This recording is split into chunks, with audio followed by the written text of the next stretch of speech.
is almost.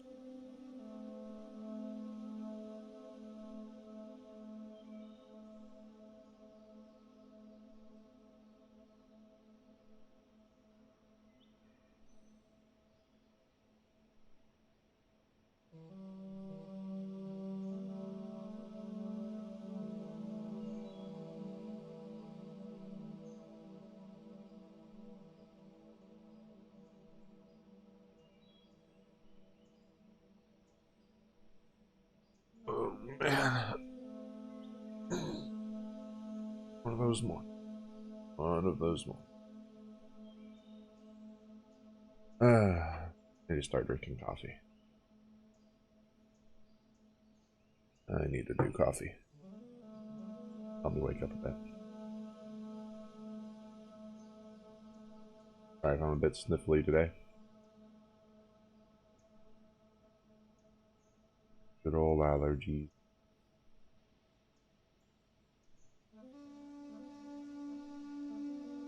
Ah,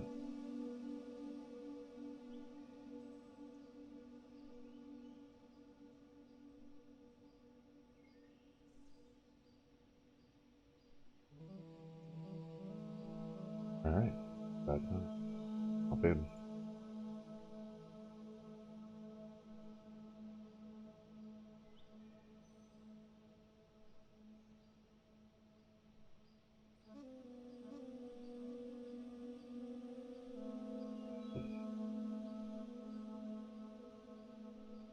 Good morning, evening, whatever it may be.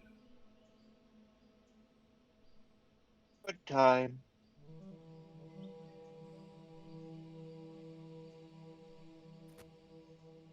Hey guys.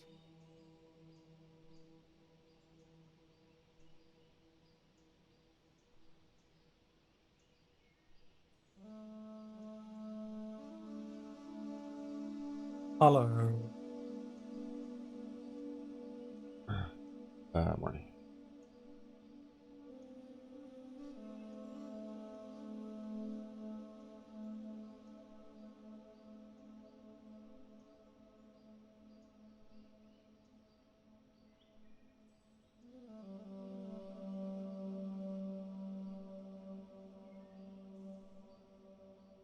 Alright.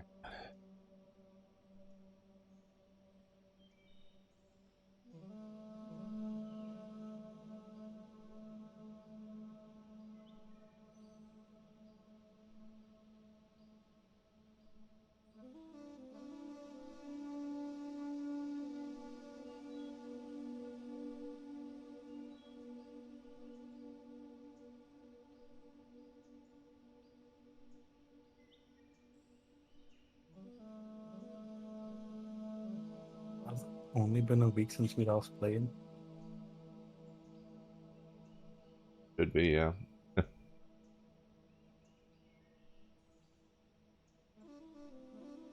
Did feel pretty quick to me.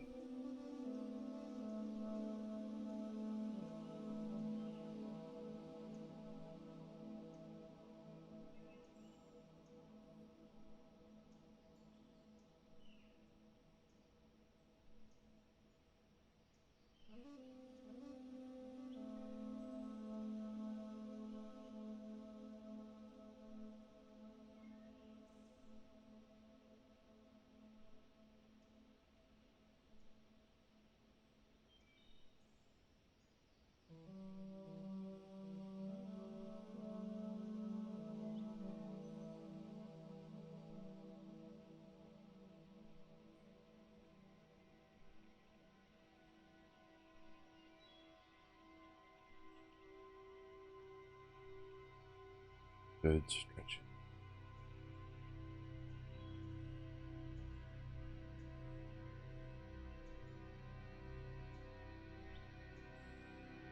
Alright.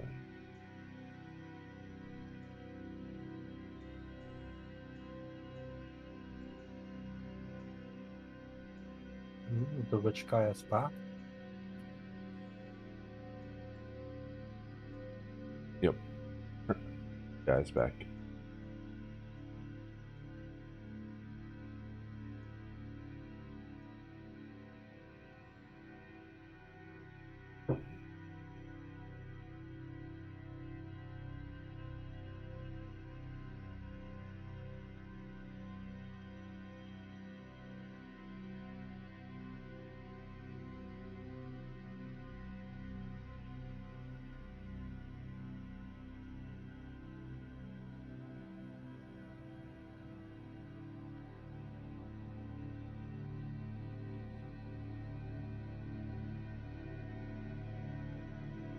do about 5 more minutes if I miss the others.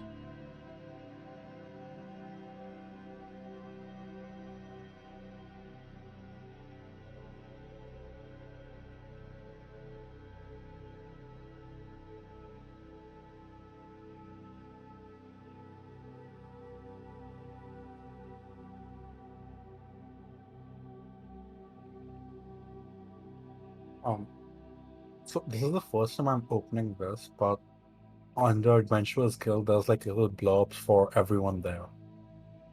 Do we know all of this, or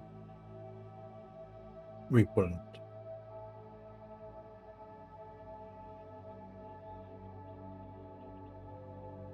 Kind of thought about it. I think I'm gonna say that there's probably like a little pamphlet that's like meet your fellow adventurers, and everybody kind of submitted a little blurb to put on there, and the information that's on there is whatever's on the blurb on that little pamphlet. So it's reasonable if you're the type that would have gone through that to know that information.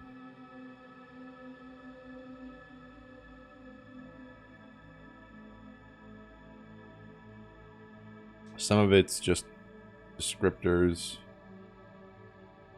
Yeah, I don't know. Maybe not all of it.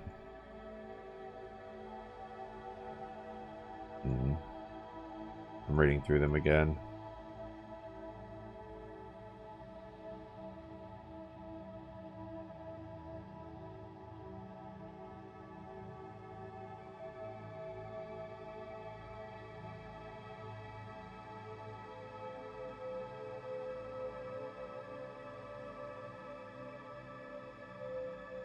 Yeah, I'm gonna say that that information's probably not readily available.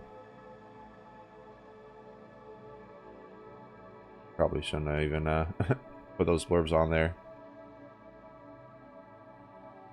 But oh well, they're there.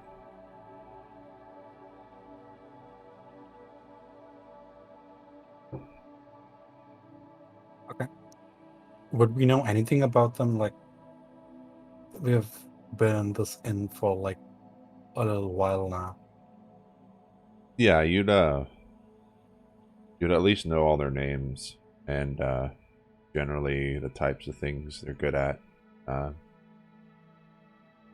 Like what kind of whether they can cast magic or what weapons they use, or maybe even like the types of quests they tend to enjoy going on.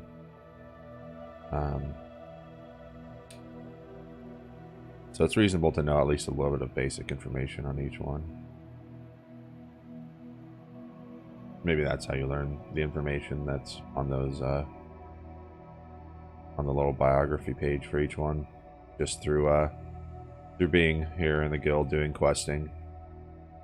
And as I've said for a while, it's kind of implied that you guys do things with other guild members between these big quests once in a while.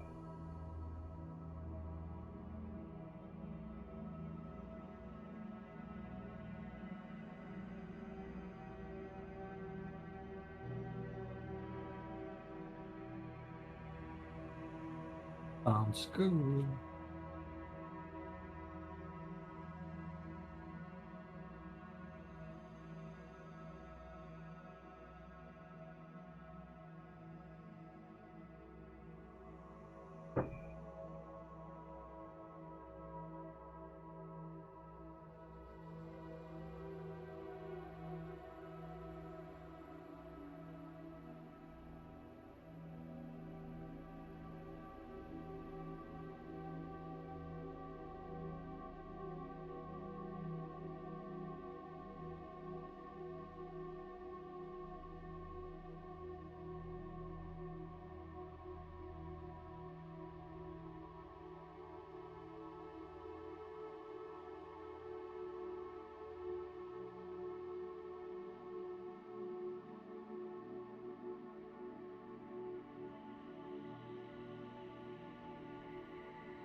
don't know about Maddie, but we played the game with Devin on Monday, and we said that we'd see each other on Wednesday, and he didn't say anything. So All right. Well, my guess is that he's just either overslept or something like that.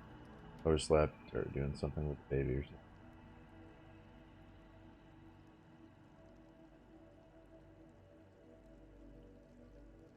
We'll give it some time.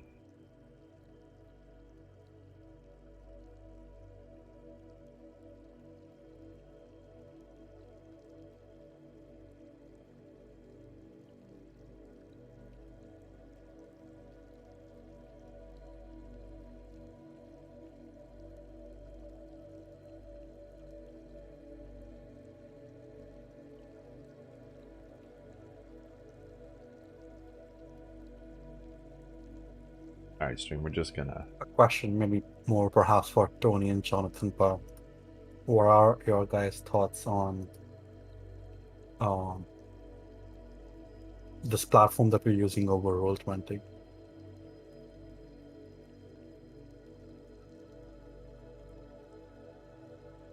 We're just gonna go to a be I right back mostly screen like until it. the other players show up. Or if they don't There's show up, then we'll some deal with that. things where I still But, prefer Roll20, but mostly this is better, I think. Take a little break. The only thing that kind of About- bugs me is that I'll give it it's a not maximum of always 20 minutes accessible. before So I if I decide at 4 a.m. that I want decide to whether we're gonna play today. Or check not. something on my character sheet, I can't just open and Yep. access it. Sorry for the delay. But that's about the biggest problem I have with it, and it's not deal breaker.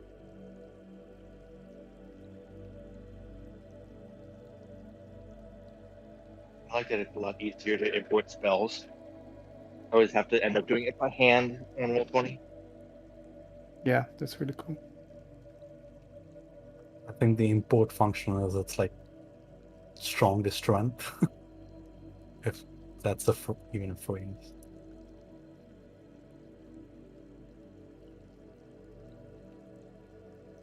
Yeah, and of course, when I say the strongest strength, I'm talking from like a player standpoint, not of course behind the screen stuff. I mean,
I think the import thing might be broken. Huh? Yeah. I don't know. Unlike the first or second session, I managed to import something like the spell scroll I was talking about. But now when I try, it's just not happening.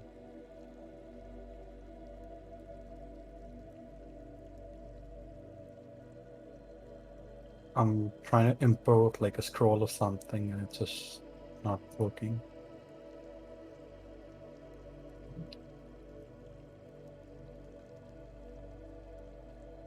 I had a problem with that as well. Ended up just doing it by hand. And I would as well, but it just feels wrong because I was able to do it the first time, and it's messing up now.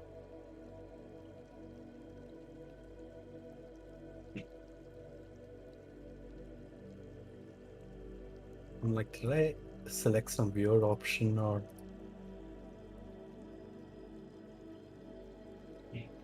cannot set.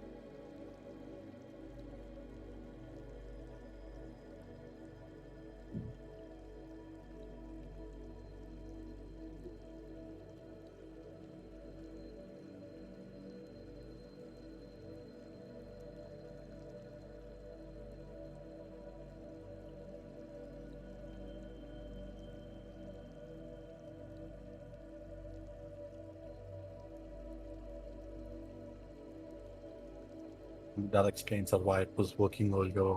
And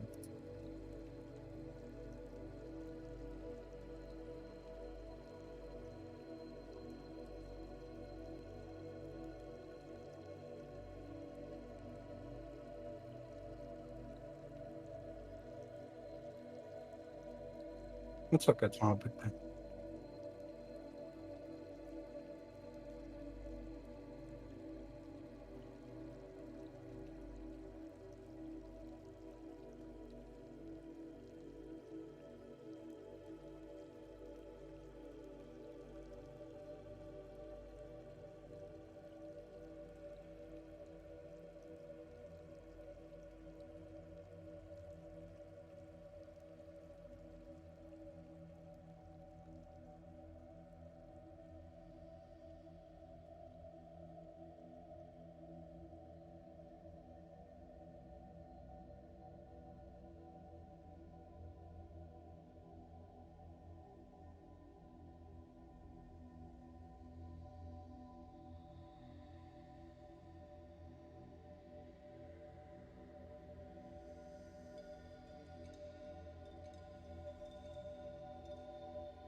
And turn off the hours in 14 minutes or 44 minutes.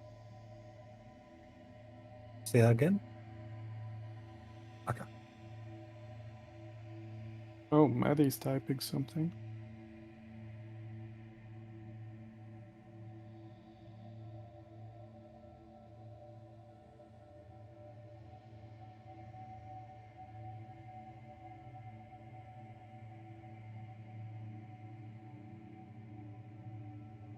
Hello.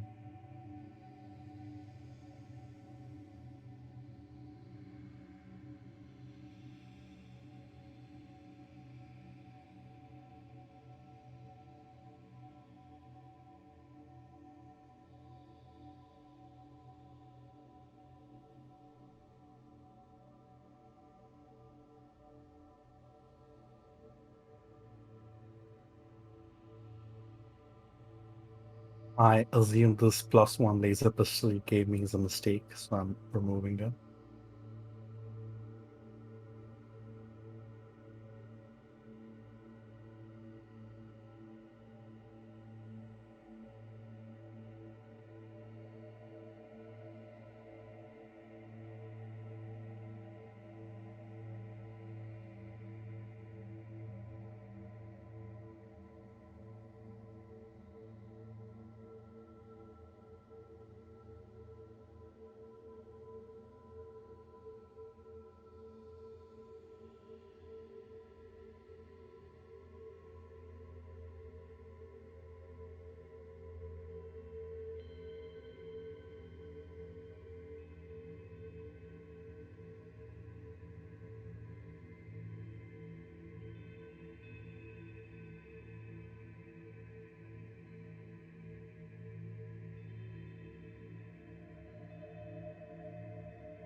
There we go.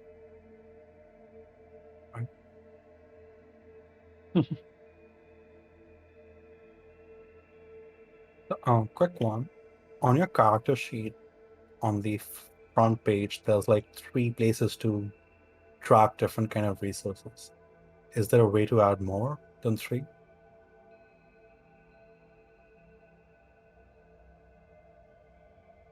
Okay.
It's you.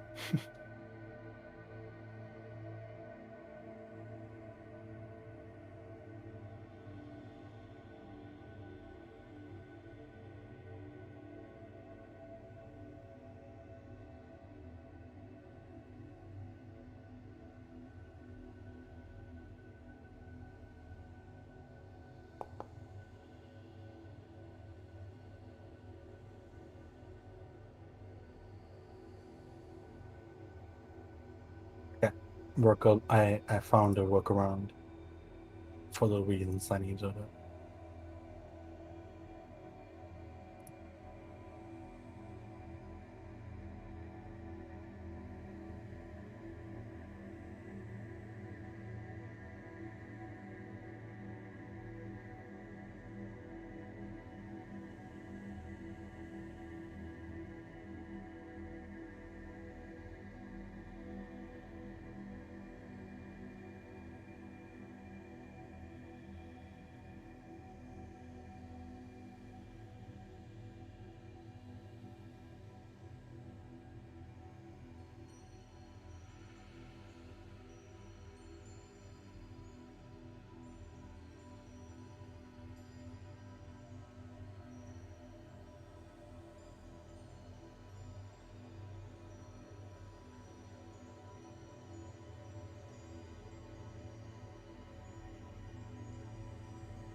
Have a look. Sorry, say that again. I was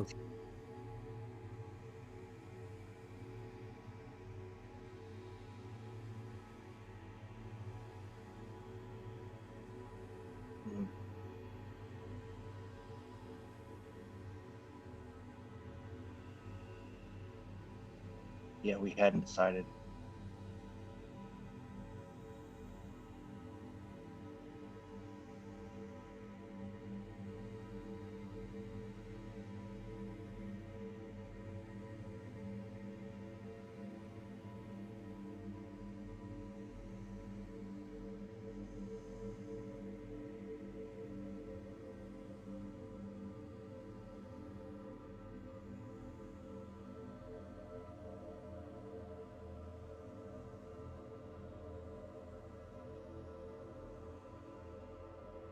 We definitely want to do the masquerade, right?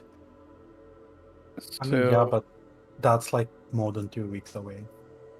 And plus, Nathan was really excited for it, so I don't want to start it without no, yeah, I him. agree.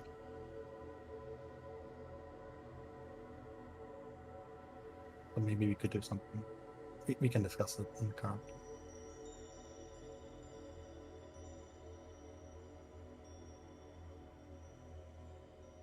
Yeah, hi Devin.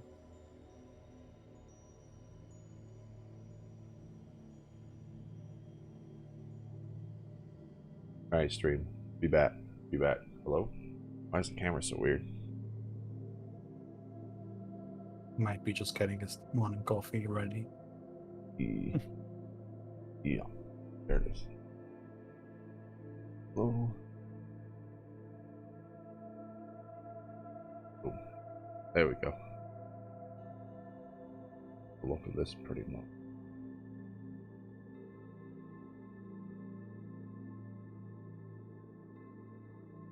Alright. We have our crew. Gonna be missing today. I like how the sword one is just like a reputation thing for the guild.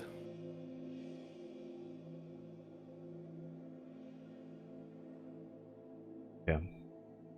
To be honest, I haven't read that one yet, so what does that mean? We're not hired by someone to do something. We're sent to find that sword and claim it in the name of the guild so that, I don't know, to boost its credentials, probably, or something, I would assume. Ah. Oh, the guild flag is supposed to be placed at the summit. Yep. It's an adventurers guild. Once in a while, they want to adventure. For adventure's sake. And I think Spire looks like there's like an explorers guild as well, right? Under the adventurers guild, so I think it might be like part of that. Mm. Yeah, it's really cool. I mean, this was like a really long set in Wheels last week. I really dig the sword quest. I think I don't know that we Alright, we're back. We're back. Sorry for the interruption. ever got a definitive answer, but I got the feeling of that one was going to Also, I'm take going to say it again. I'm longer than 2 weeks, struggling with allergies, so sorry if I'm a little sniffly. which is like, Just a wee bit. and we were all really excited for Masquerade.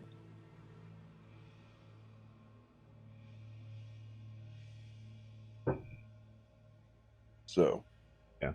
like, yeah, I don't know if our players, because like think about it, if we can do this quest within a week, and not like and that's in game week, then I think we should like that would be awesome. But if we can't, because we like think about it, we don't want to go travel a week and then have to turn around and come back empty-handed so we can do the quest we really want. And who knows, this one might still be there after Masquerade.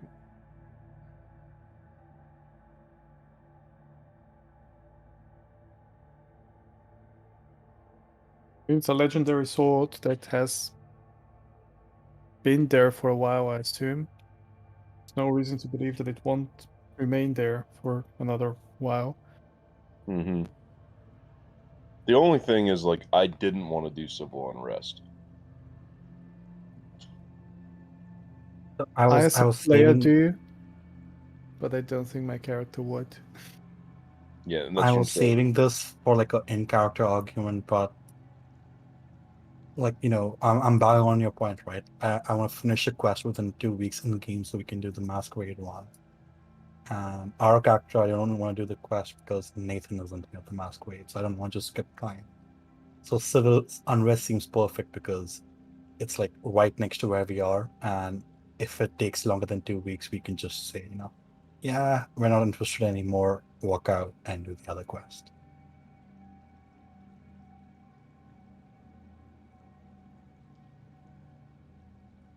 We Hmm. could not begin a quest straight away and like go to Vithindales, check out what's going on there, potentially shop, then come Didn't back. Ben say that we wouldn't be able to do that because of the civil unrest? All right, why is this not loading? Like, I'm not able to pull up my character sheet, and I'm unable to pull up. Like, I'm clicking the civil unrest. I don't think you're in game, Devin. You don't show up. Oh, yeah, you do. I mean, It's been Tony, a you're little not showing finicky. up for me though. So I had like a brief lapse in connection, so probably screwing up with everybody else's stuff. Let me try reloading my application, Okay, I'll do the same. which might force you guys to reconnect. Okay, we'll all reconnect.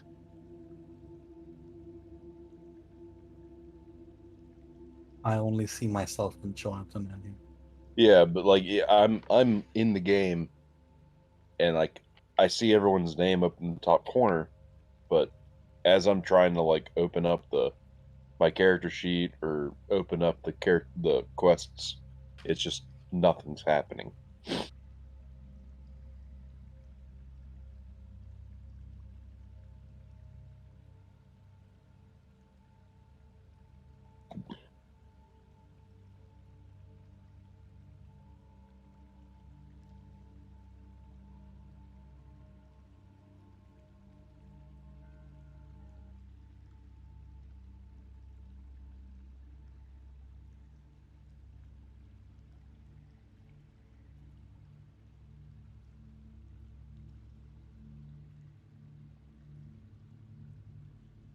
Okay.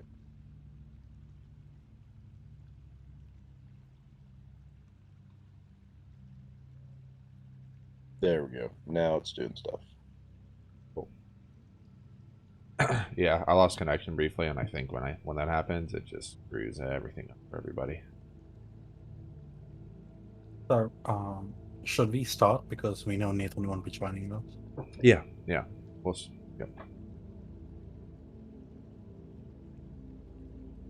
Say that Sid got very excited about like one of those random unimportant quests that I always say are on there on the board alongside all these bigger ones, and decided to snatch it up and go off on his own. If I remember correctly, last time, apologies. Last time we said that we would begin on the previous night before we got back to the inn, so we could have an in-character conversation. Yeah, that was. Do we still want to do that?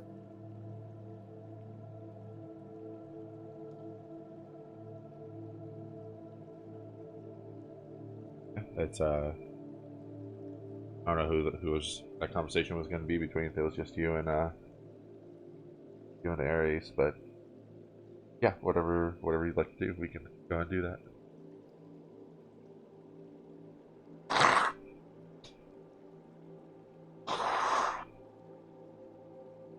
Okay, so I assume we've been traveling and we're camping out somewhere. Do you want to do like a recap before that? Because I don't remember. It's been a long week. Yeah, so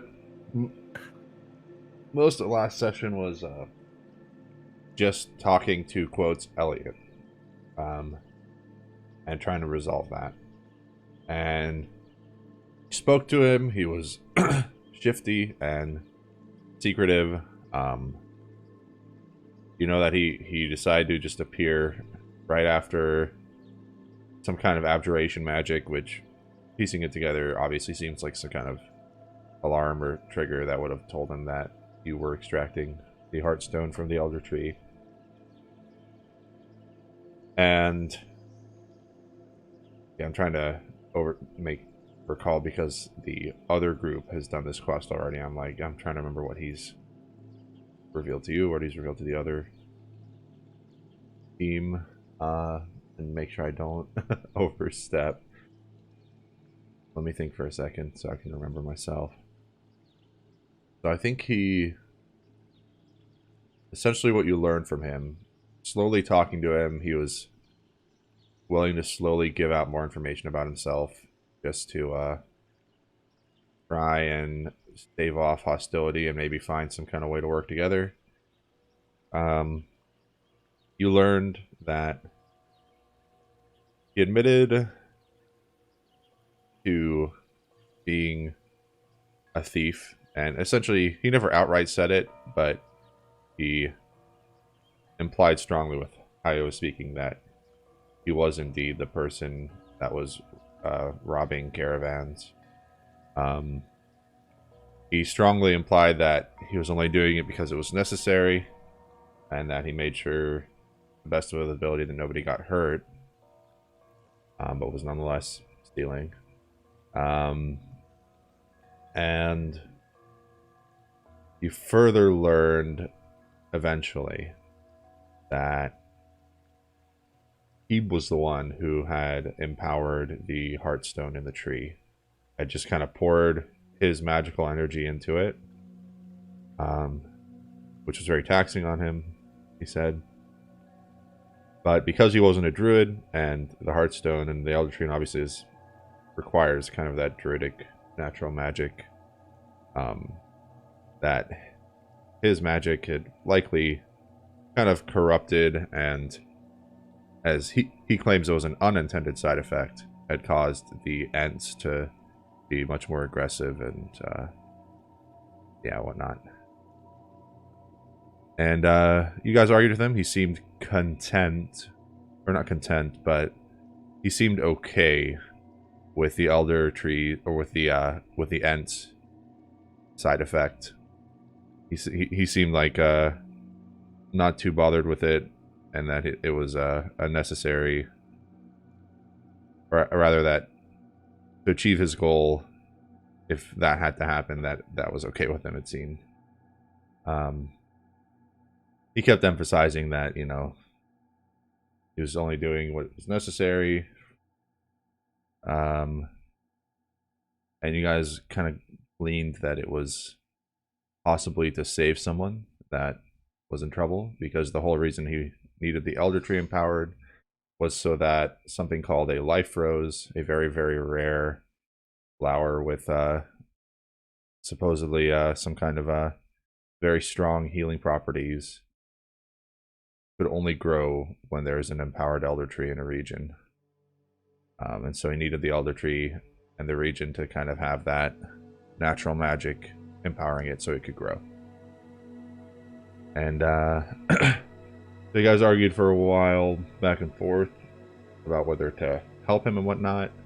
And that was a point of friction specifically between Ares and the rest of the party. And because, you know, he's a thief, he's broken the law, and you know, is generally obviously has some shady qualities, willing to do some more extreme stuff, even if it might be in the purpose of saving someone he cares about. But nonetheless, you guys valued keeping, or most of you guys valued keeping to your word based on like the bargain you'd made with him, which was, you know, him putting his trust in you, and you guys, as a consequence, using, or it was Stansingo using locate plant or animal spell to locate that rose for him. And by locating the rose, he wouldn't need the Elder Tree empowered anymore, and you guys would be free to, do whatever you needed to with the Elder Tree. There was a little bit of argument about whether to purify the energy of the Elder Tree first, or whether to tell him the location of the rose first. In the end, he conceded to let you guys do what you needed to with the Elder Tree. Essentially, he removed his magical energy that was corrupting the Heartstone of the Elder Tree from the Heartstone, and at the same time, Oz poured his natural, more pure druidic energy. It took a lot out of him. He was very hungry, but in the end, essentially the Elder Tree was purified, brought back to the state it should have been in. The Ents supposedly are not, they,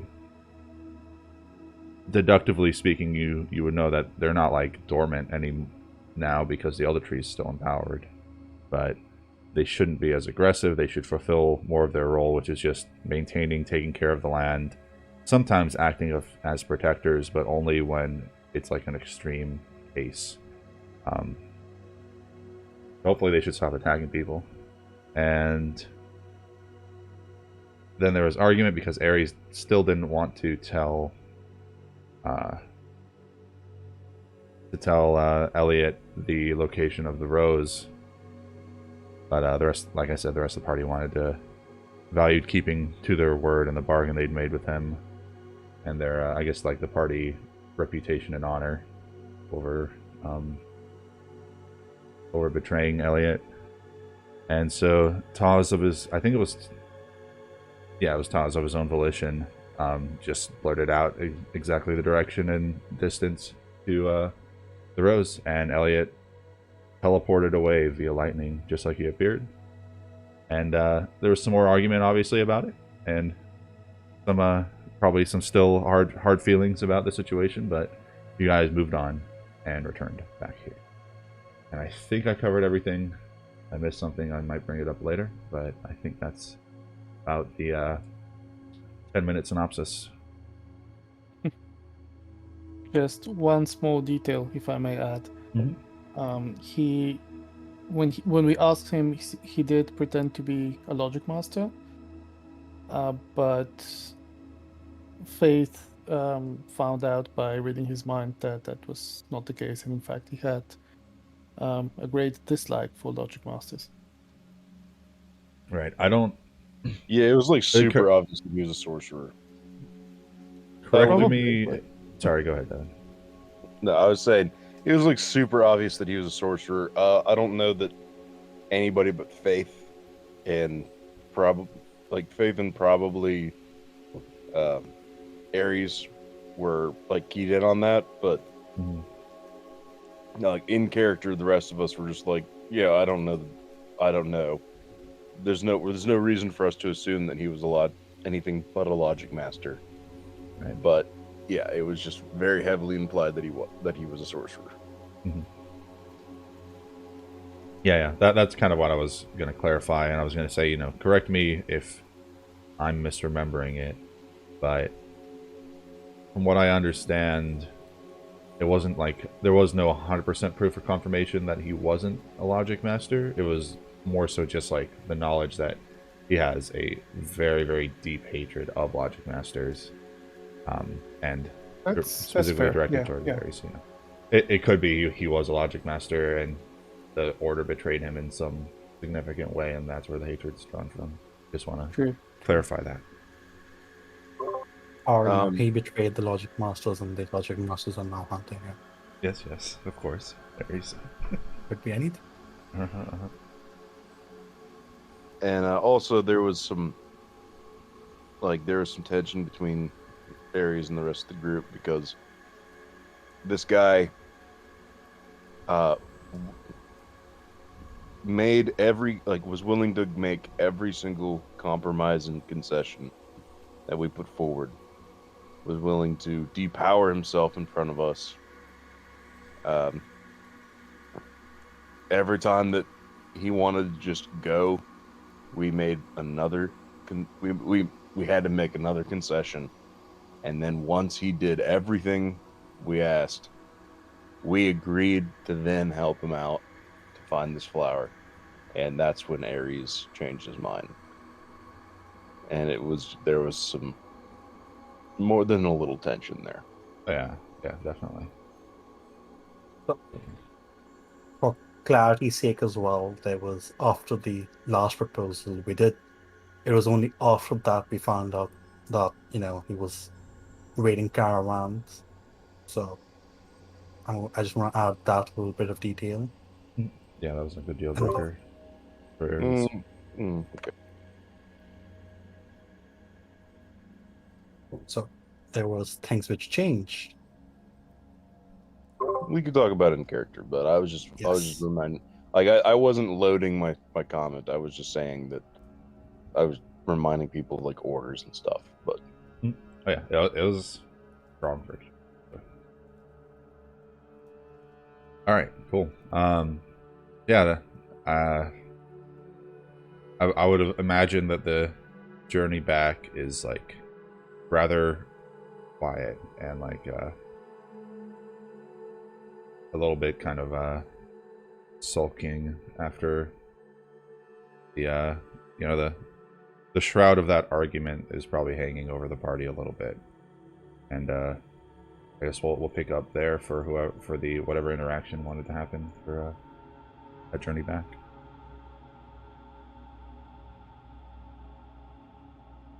Yeah, so maybe at first we'll be rather quiet, but after riding together for,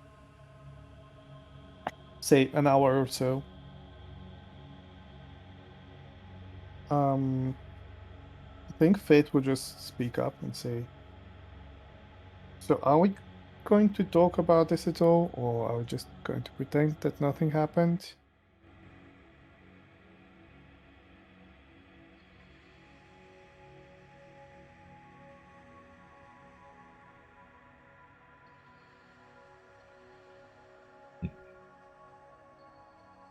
I don't like awkwardness like this.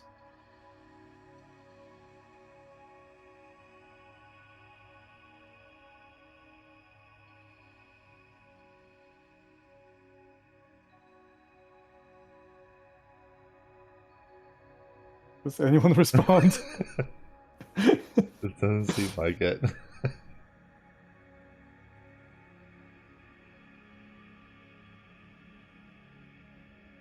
Toss is trying to take a nap in the saddle because he is tired AF.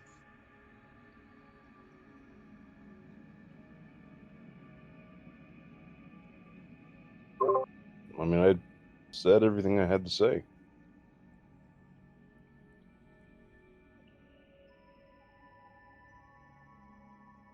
Arhis, now that some time has passed, would you like to explain?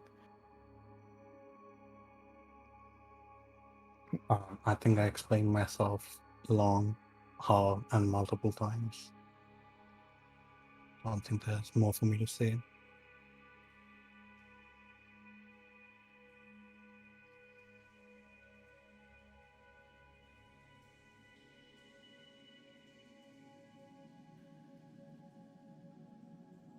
So I think it was obvious that you reacted quite strongly to this.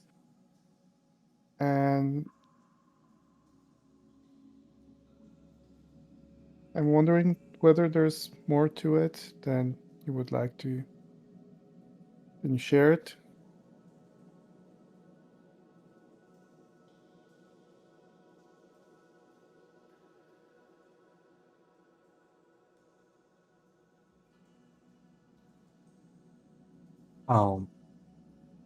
I personally think leaving a brigand and a raider of caravans out there is saying more than enough.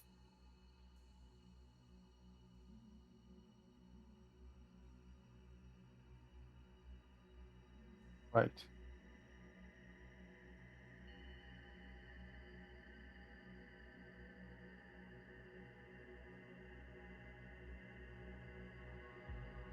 So unless anyone continues the conversation, I think Fate will go quiet and just let it go for now. But then in the evening, as we set up camp somewhere, she will first actually go up to Toss and kind of approach him and sit down next to him. Say, may I? Of course. Hey, so listen, it's fine if you don't want to talk about it.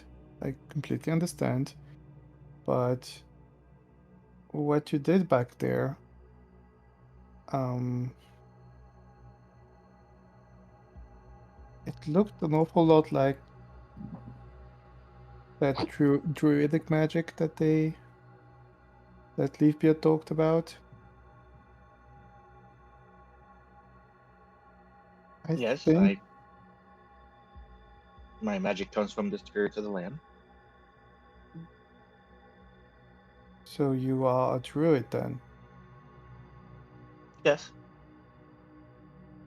Oh, okay. Right. I just wanted to ask you about that because I didn't know that until now.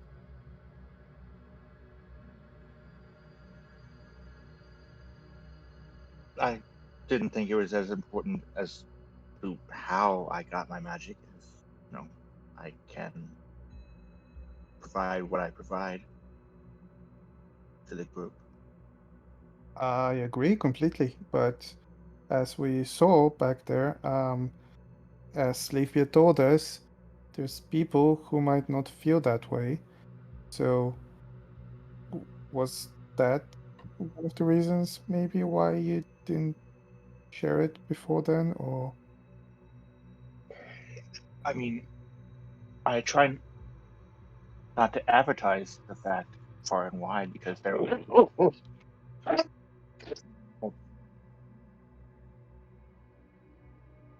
Oh no, it's the nature curse again.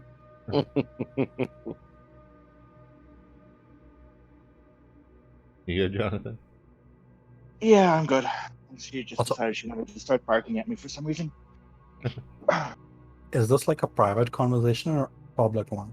I missed that. The starting of it. Probably private, unless Okay. someone is listening in. Yeah, I kind of envision it as like, it's not like a secret conversation, but they're, probably just a little bit separate from the group having their talk. So you could probably join in, but it'd be kind of like a deliberate thing to show up. Yeah. So you were saying before you were attacked by dog. Yeah, I don't advertise it because there are people who don't listen. Come here. All right, I don't know what you want, but screaming at me is not how you get. Druids and their animals. Yeah, they're supposed to get along better.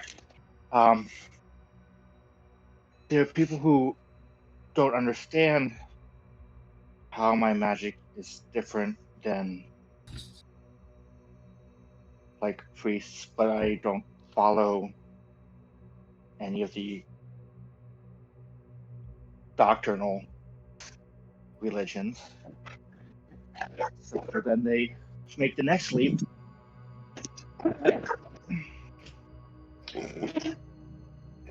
Ones Right. Okay.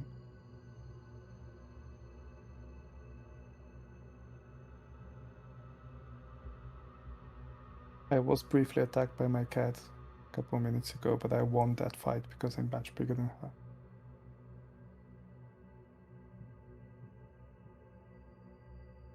Yeah, Sloane's up to 135 pounds. I'm not that much bigger than her. I put her in a crate to calm down. But yes, so rather than have to explain myself every time it might come up, I just don't advertise it unless it's important. Yeah, which it was. Well, as far as I'm concerned, you have nothing to worry about. You know, magic is just.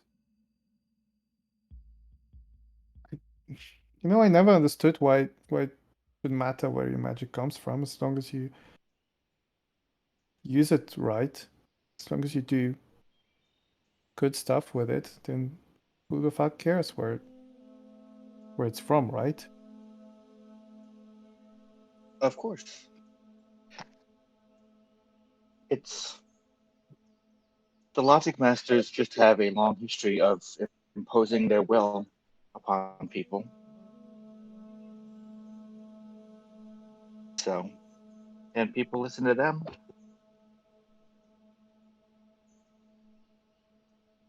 You know,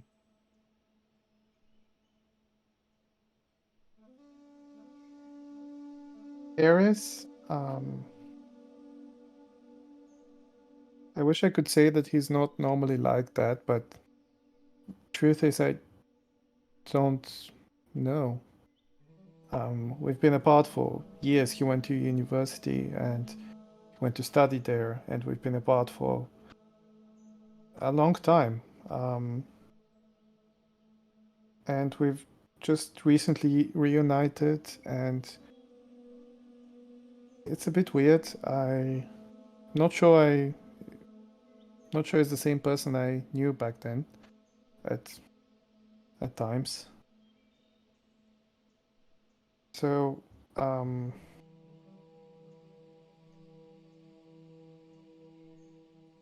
don't know what I'm trying to say. I know that he's a good person, I guess is what I'm getting at. And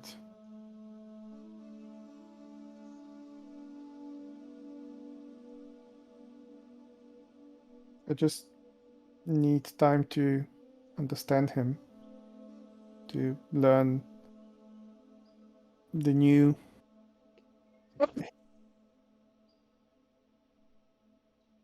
Um, and I'm just hoping that you guys will give him that chance as well.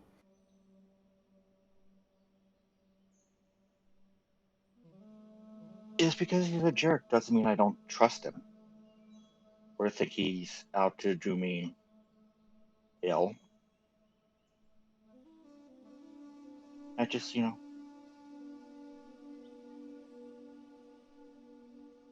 like I trust him with my life, but Hey, he's not someone I would want to hang out with. no, that's perfectly fair. Um, I mean, even the trust part is more than I expected from you. We've only known each other for a couple of weeks now. Wait, less than that? I don't know how many days it's been, but it's days. It's not months even. So I'm glad you feel that way, I guess. I fought beside him 3 times now. If I didn't trust him, you know, that would be awkward. Not to say that, he may not. I don't know. He's given me no reason not to trust him. He's given me plenty of reasons not to like him. Well, that's fair, I guess. Um, and that's, I mean, I don't want to kind of mess with your relationship, like the relationship between the two of you. I'm not trying to mess with that. Um, I don't know what I'm trying to do. honestly. Guess I just wanted to make sure that you're fine and to thank you for trusting us with that information. Although, again, in my opinion, it shouldn't be a big deal that you're a druid. I mean, it is a big deal, but it shouldn't be something that you feel like you need to hide, you know. But well, you know what I mean. Yeah, I know what you mean. Yeah, I'm not speaking like someone with 20 charisma, but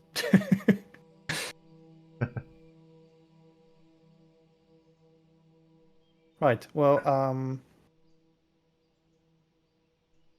It's understood to be endearing mechanically. Yeah. Yeah, endearing awkwardness. Hmm. I mean, the fact that like Faith is constantly dancing around the whole like I am something that people have, hunted down and killed in cold blood. Like, I think even 20 charisma can be awkward ish. Yeah. yeah, absolutely. But yeah, I will. Okay, I will leave you alone. Good. Thanks for talking to me, and yeah, I'll see you in the morning. Of course, I am always willing to talk with you. Good. I'm glad. Now, get up and walk back to the part of the camp where Airhis is, and see how he's doing. What time is it that you can looking?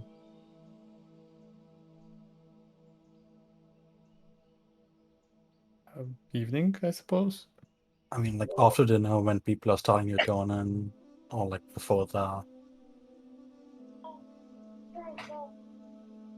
I guess it's. I mean, I assume we've set up camp, we've had dinner, or we're in the process of having dinner, but because of the lingering awkwardness, it's not like a big communal thing, but everyone's eating by themselves. That's sort of how I'm imagining it.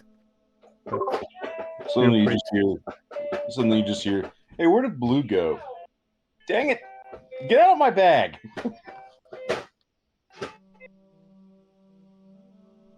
That's not where you sleep. This is not a thing.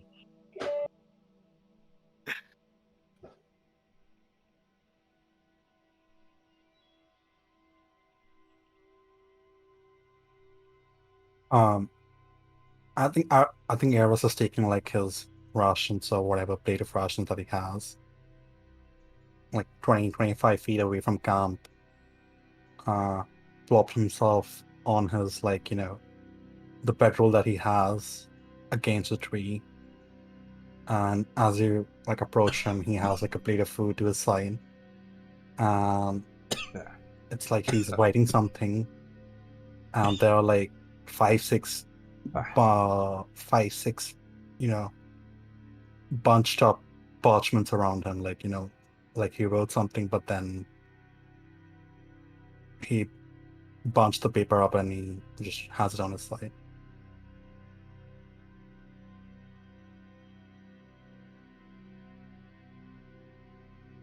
Hey,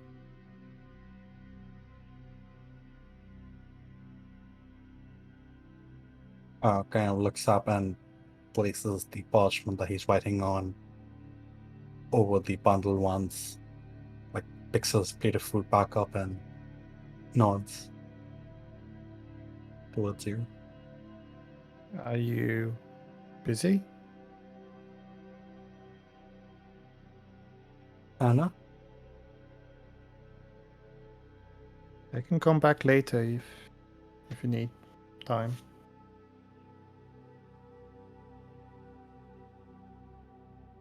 Oh no, that's fine. What's up? Did you have to know?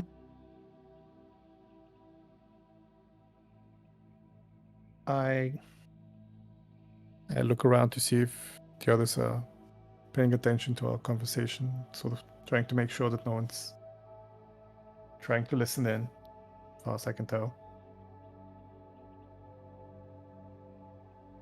And if that's the case, Nah, Bram's not. If you're having your own little private powwow, he wouldn't interfere. Nope. Yeah. all right. So I'll sit next to Airhis and listen. About before, I know you said you had nothing else to explain, but just wanted to check in. You know.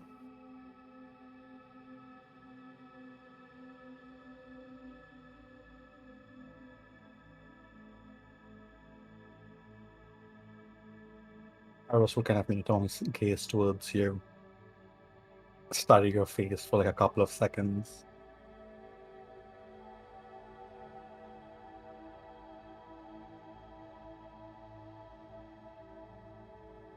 I'm not Mhm. exactly looking for any sort of further explanation per se. I just don't think I've seen you react that strongly to anything since we met again. And it caught me a little off guard.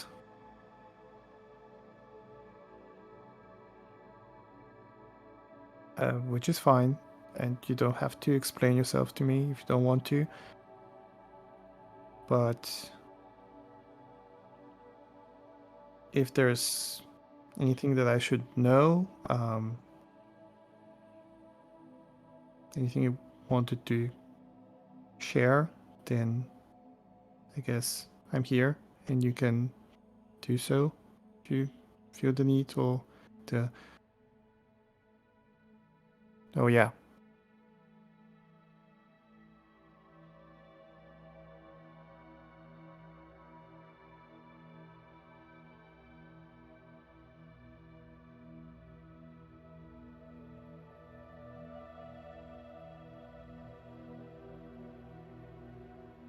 I've been thinking about what went down.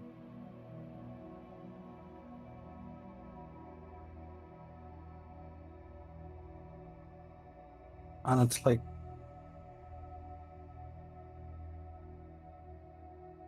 when you think something should be a big deal, and people don't act like it is, and the confusion that sets in.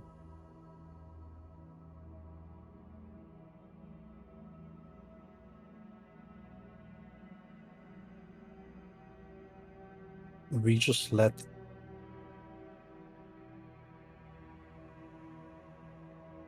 Bruggen walk away. Am I crazy for thinking that we should have done more?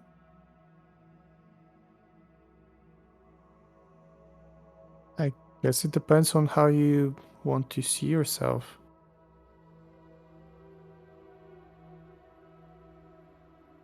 You define yourself as someone who is out in the world to stop brigands from freely walking around.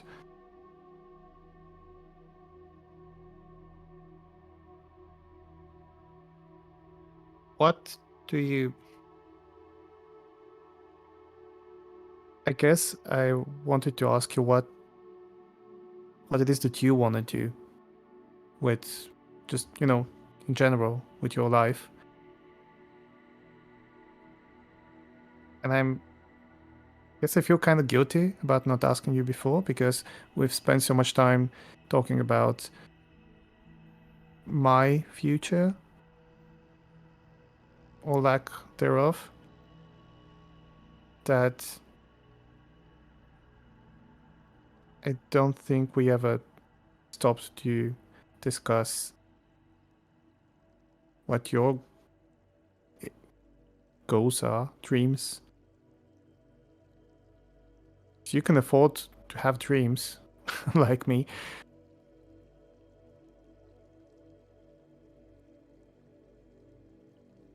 I have Nira. I spent a long time at the university thinking about what I wanted to do with my life. And I think I may be one of the fortunate ones who knows what they're going to do with that life. And what's As that? for what it is,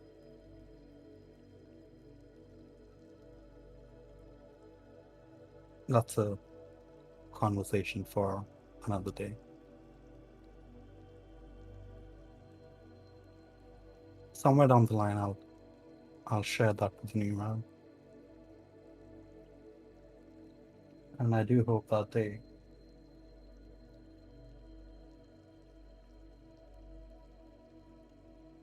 that you'll stand by me.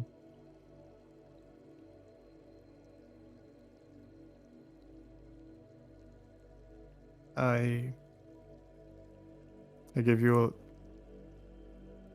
sort of curious look, slightly concerned. Okay. Well, You know, today was an enlightening day.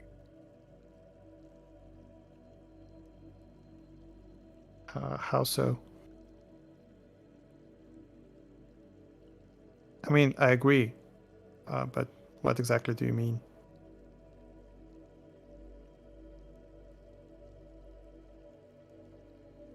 No one knew about. Was it Elliot Ben? Oh yeah, that's what he called Yes. Okay. No one knew about Elliot being a beginner waiter. I was forthcoming and honest with them. Funny how that turned out.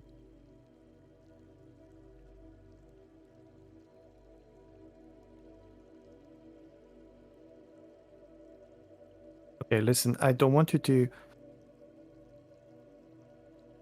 feel bitter about that, okay? It was nothing. It's nothing personal against you or your opinion of things or your view of the world. I guess it was just. It felt like the right thing to do, you know? We gave him our word. And that's important. He did everything we asked him to. It was. At least it felt at the time that the only thing that was right in the circumstances was for us to do the same.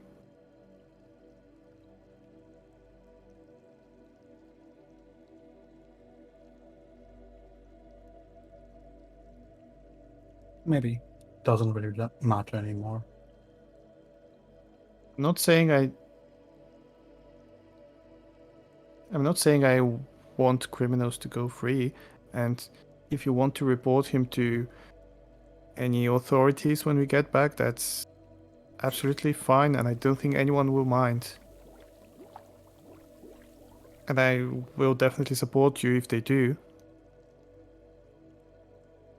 But at the time, it just wasn't the right. Thanks for the follow, Nomad. Anyway, I don't think I need to explain. I think it's all clear by now. I don't want to talk over their conversation.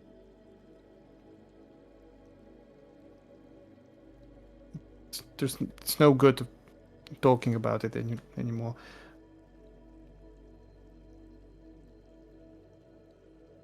Resnauts kind of extends his hand.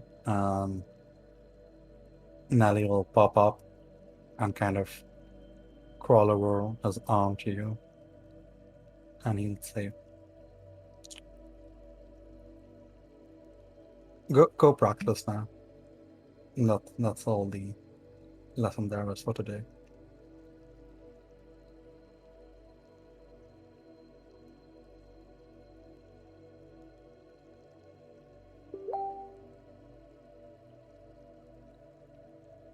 I will get up and start walking away, and then kind of stop and turn around.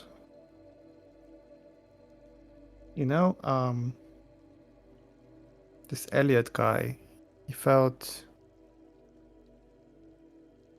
Yeah, a lot of some friction in the park. I have a suspicion that, and I have no proof Big argument happened last or session. no reason to believe that beyond this just a Elliot gut character. feeling, but I think he might be a sorcerer of some kind.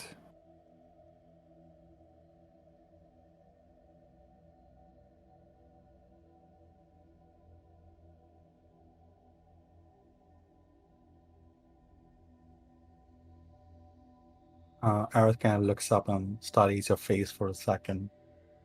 Can you describe your cadence as Fate says this? Is it like curiosity, excitement, afraid, It's a neutral? mixture of concern and, uncertainty, perhaps some conflict.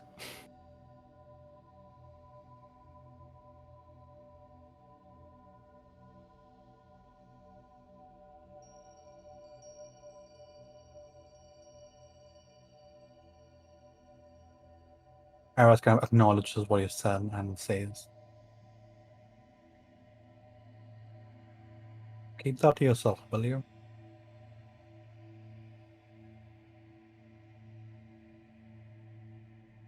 Yeah, that's what I told you before. That's the main reason I didn't want to, well, one of the reasons I didn't want to go after him. It just feels like a complication that we can do without.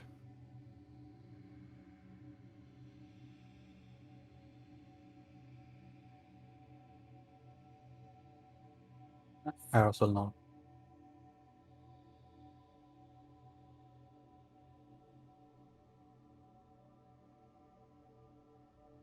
Right, I'll leave you to your work. And I'll walk away.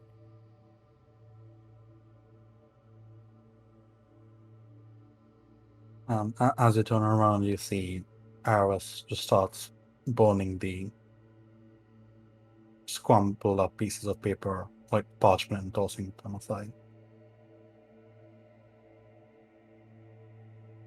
I will make a note of that.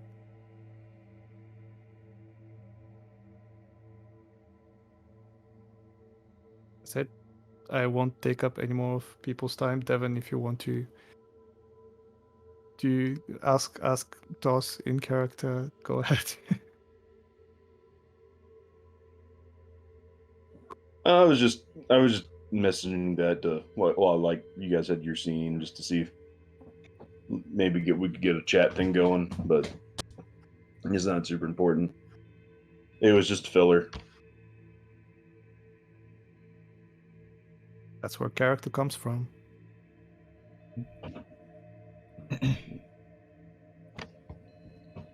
I think we're all just like kind of indecisive, trying to kill time a little bit, out of character, just because Maddie's not here, or Maddie's here but can't really talk, and then Nathan's not here, so we can't do the masquerade.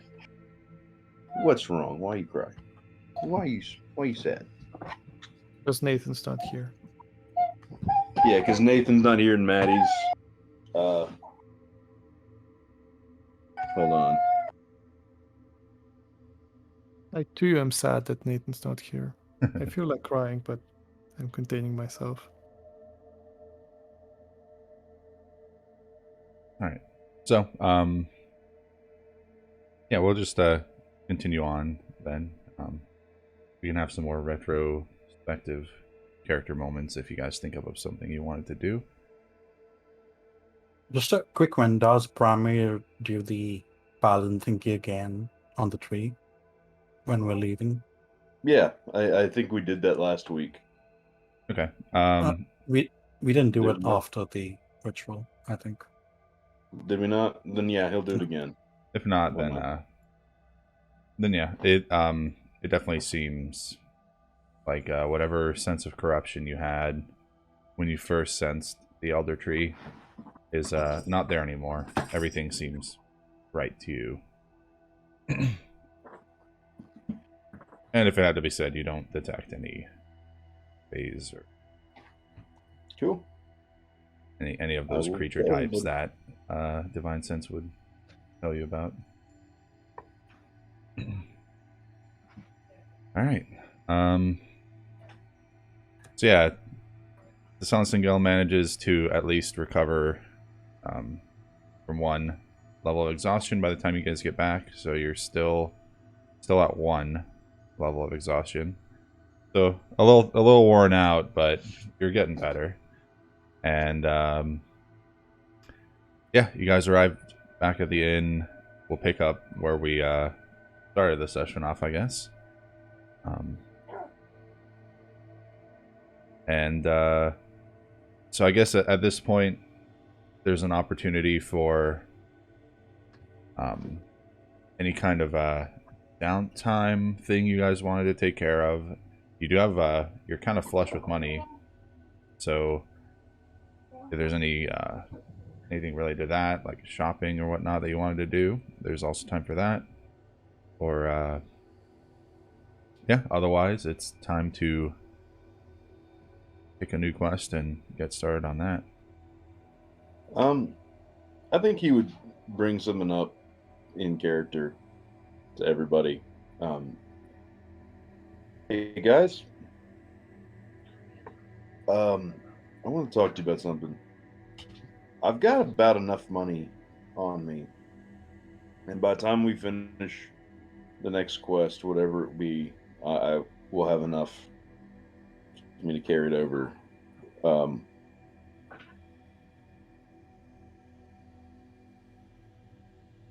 I've almost got enough money for heavier armor,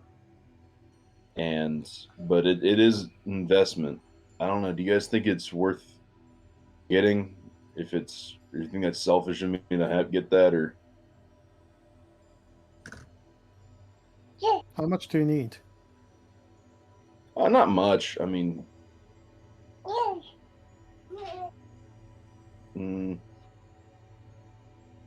inventory.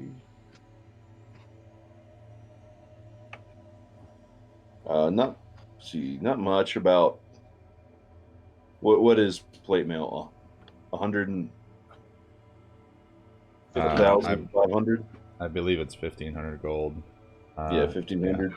That's the Yeah, market so price, actually, of course. I'm still about 500 Mhm. gold pieces short. But like I said, by the time next mission comes around,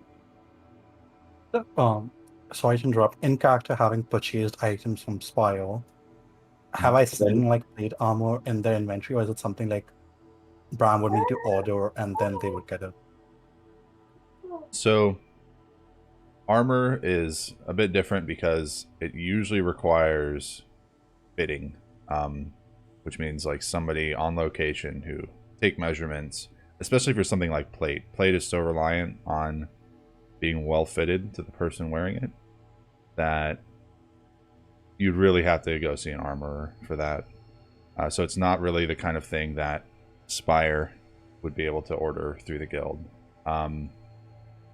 However, you might be able to find an armorer who is either like affiliated with or in some way has a work contract with the guild, which would allow you to apply the guild discount to the purchase price of the armor. And although 1,500 gold is the market price, it can vary a lot depending on the availability of resources and the skill of the armorer. So it's something as expensive and detailed and skillful as plate armor takes to be made. Does have a lot of personal touches that need to be applied. It would definitely be a trip to Vithindale to get that bought.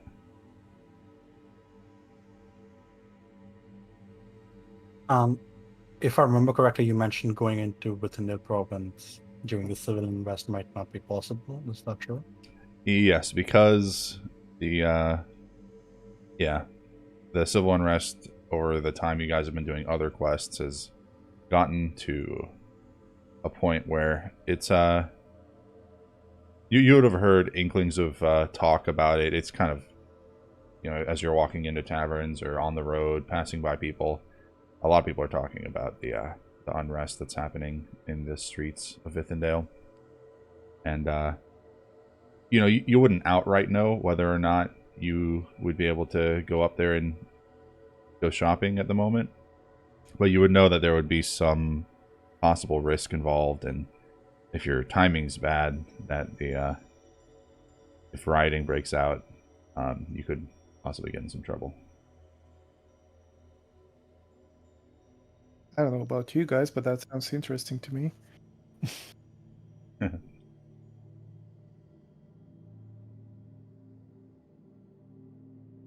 We anyways have like 2.5 weeks till the Masquerade quest.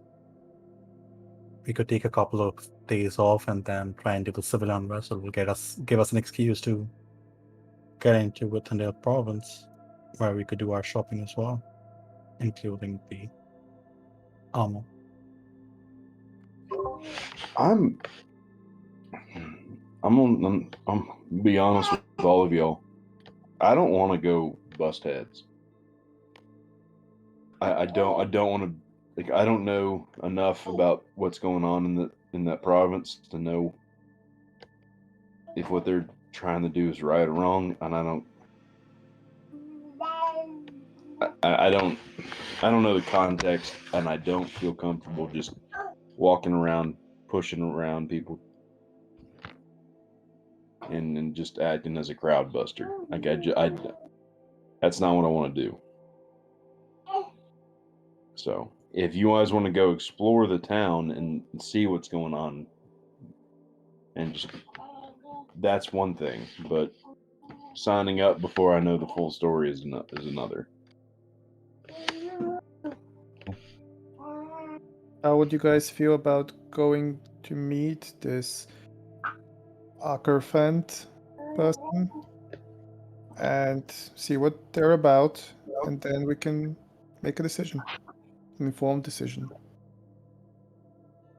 And on the way there, we can buy some armor. Here, can I place 50 platinum in front of you? That's not, no, don't. Talkative today. Sorry, she's crying. You gotta pick her up for a second. I'll do what you got to do. All right. I look at the money and I shake my head. It's like, and it's push it back. Is like, even if I take it, I don't have to take it now. But that's a lot of money, and I don't expect That's you fine. just to hand me that money. I don't need it for anything. If I keep it, I'll buy wine with it. Just take it, and you'll pay me back when you have the money, right? We'll do more jobs. You will get more money. I don't need it right now, so you do. Here. I don't need it. I would like it vaguely. Doesn't your brother need spells more? Look over to Eris.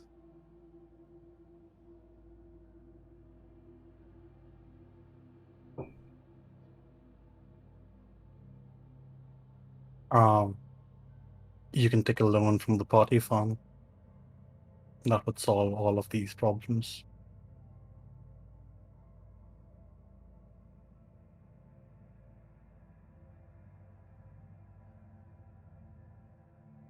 Or we could just. I would be fine to just pay the difference from the party fund. I think that having someone dressed in heavy metal armor in front of us is worth the investment. I don't know how you guys feel about it, but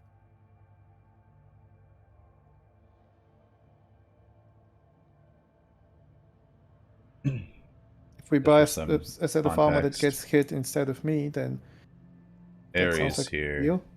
is the one that was I mean, in, that is sort of the idea, isn't it? kind of had a very different opinion about the situation that happened last session It gets hit than the instead rest of of the you or party. me.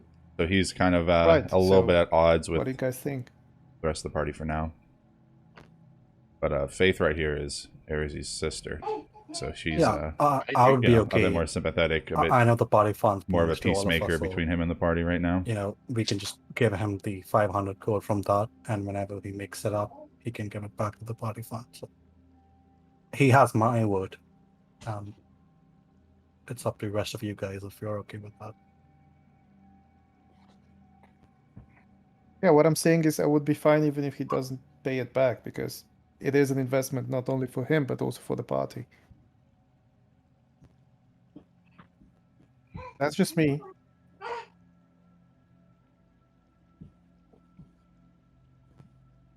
Speaking of which, I don't think we ever established what we want to spend that money on.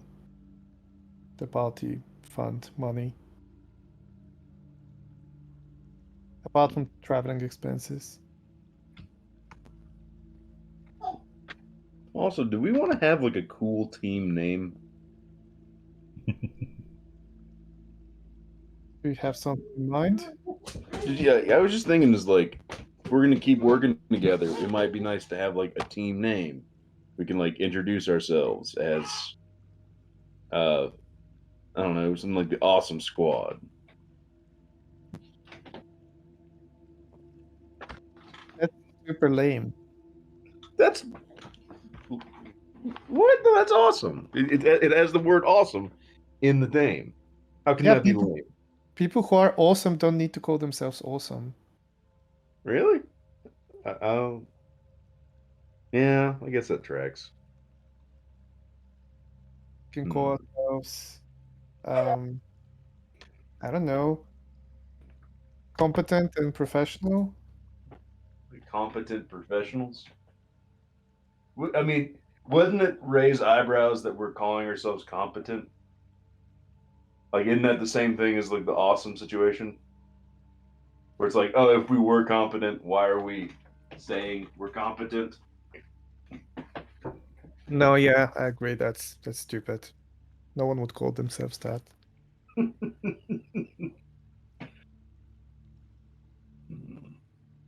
Something to think about.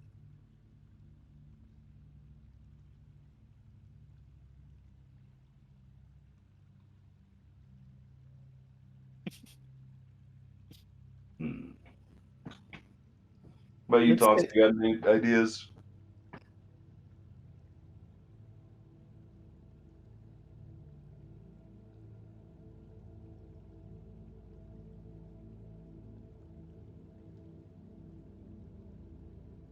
The Thunder Hooves. Right, maybe let's table it for now. And I love the idea of like Bram coming up with like two enthusiastically like really cringy names, and then Faith is just like, okay, let's just table it for now and we'll think on it. Just quiet, no. I mean, No those tangent. sound like baseball teams or something.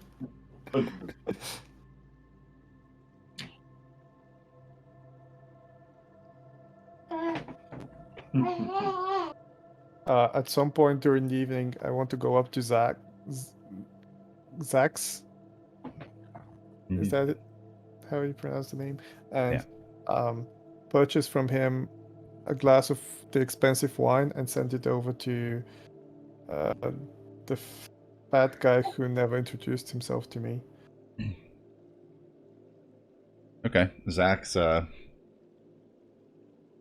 he very, very carefully pours the wine into the glass, getting his he kind of bends his head down so that he's level with the top of the glass. Makes sure that he gives you just the right pour. It takes actually kind of an excruciatingly long time. Just about. And then he hands you the glass. Good wine. Wait, how much that? How much that?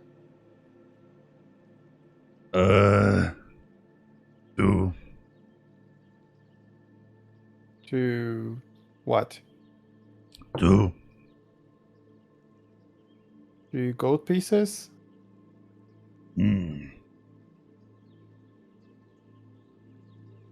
I will show him 2 gold pieces with a questioning look.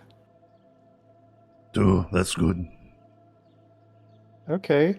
Why don't you pour me another glass then, and I'll give you 2 times 2. In fact, you know what? I'll give you 1 extra. Yeah. He blinks once, scratches the bottom of his chin, but you see the cogs turning behind those eyes slowly. You're not sure if he comes to a conclusion of the amount of money that's going to be, but he pours you another glass nonetheless.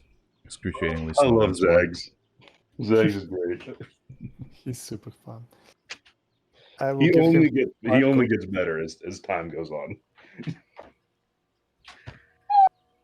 Mm. What what I like the most is that the last time I purchased that wine, it was like 25 gold pieces a glass, and now it's 2. Yeah, I remember. Speaking of which, it's the same wine, right?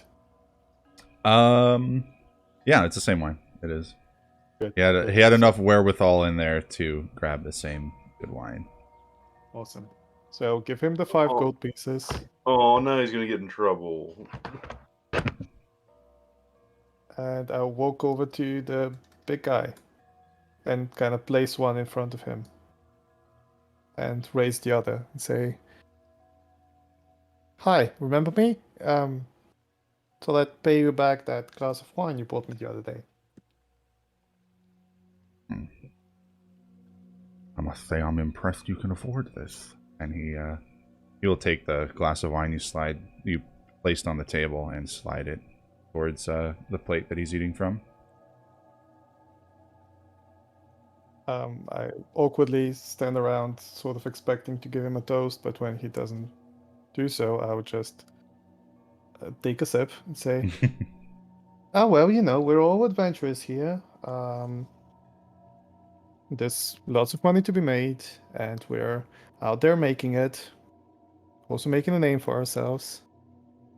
Well, we're still undecided on the name, but it's a work in progress. Anyway, hope you enjoy your meal, and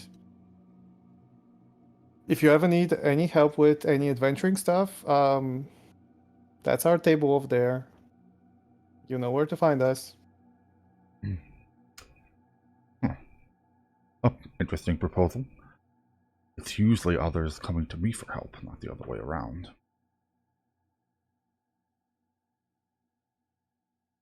Well, we're more competent than the average person, I like to think. Well, likewise, if you ever need assistance, I am here. Much appreciated. I give him a not a bow, not a curtsy, but like a deep nod, and raise the glass once more, very slightly, and then return to our table. After you leave, he does reach for the glass and take a sip. And ponders the taste for a moment, but accepts it. I hope I didn't buy him some crappy wine. I've got an idea. We'll be the greatest adventurers of all time. Anagrammed to the goats. Ben, where is our rooms on the map? Arrow stands up and leaves. Come on, we can even have like cool little sayings like, you know, you mess with the goats, you get the horns. Just put up his hands to his forehead like little horns. Okay, we'll think about it. All right.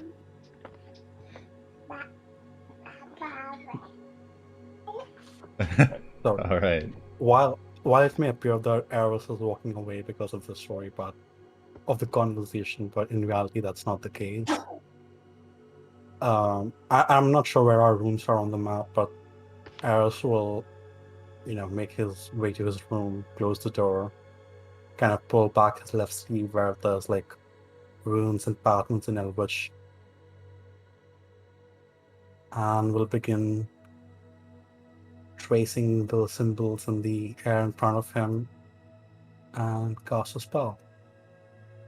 And once he has, he'll make his way back into the common room. Okay.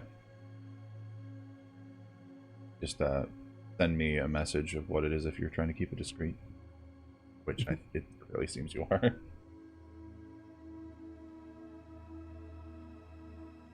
And once he is back in the common room, he'll make his way to Laura. Oh, okay. I want to ensure I'm not acting out of character, but Laura introduced herself as a logic master the last time I reached out to her, right? Yes, I think I'm trying to remember that conversation happened a while ago. I think it was mentioned, and if she hasn't mentioned it before, then it would be pretty obvious. She often has her spell book out on the table as she's working on it, and unlike Elliot's not entirely convincing spell book, Laura's spell book looks definitely like the real deal. Even from a distance, you can see the Eldritch runes, and they seem legit. I'm sure, like, I have visible parts of, like my hands and, like, cuff of my arms where I'm sure she'll be able to see the Eldritch runes as well. Yeah, you've probably caught her taking glances at it curiously. For the second time, I'll make my way over to her desk. And does she notice me as I approach? Let me see how deep she is in her. The point is, like, I'll clear my throat otherwise to kind of get her attention. Gotcha. Yeah, she's she glances at you and acknowledges your approach, and then you probably clear your throat, which grabs her attention. She looks up from her work. Oh, hello. Hello there. Is she doing something in specific?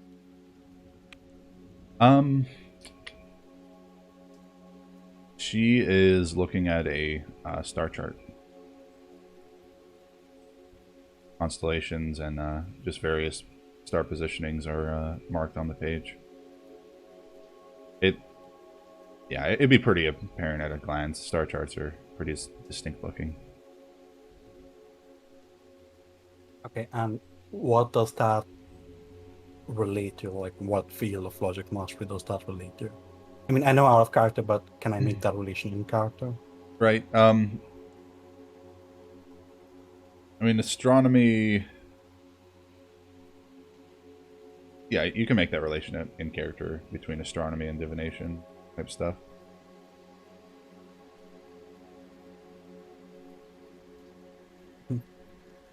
So Aris will say hello there. Hello. Mind if I join you? No, have a seat.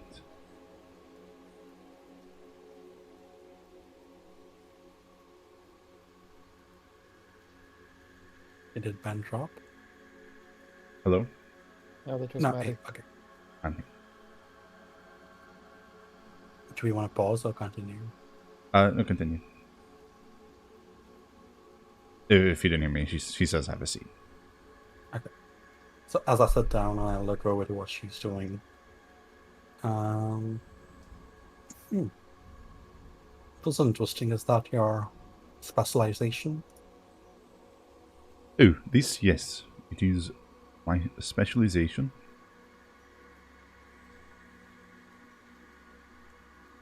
The celestial bodies and their movements.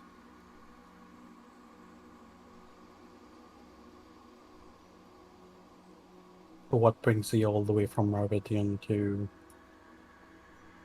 the outskirts or within the province. Many things. Among them, well, suppose a feeling.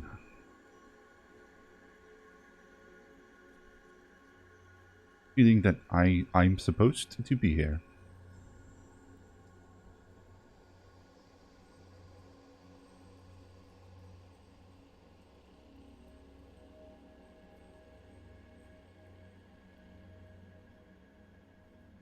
Do I know like divination wizards like follow like multiple different things to kind of have this feeling? So does it look like stargazing is core niche? It's a little bit more niche. Yeah, there's divination is. Do you have any spells in divination? Are you like entirely? Do you have any amount of study in the school? Let me double check if I have any spells. I mean, yeah, detect magic and all of that, like comprehend language. Yeah, I have many spells Yeah. in divination. So there's some divination type spells that are very much based in logic, but not a lot of divination is more based in abstract.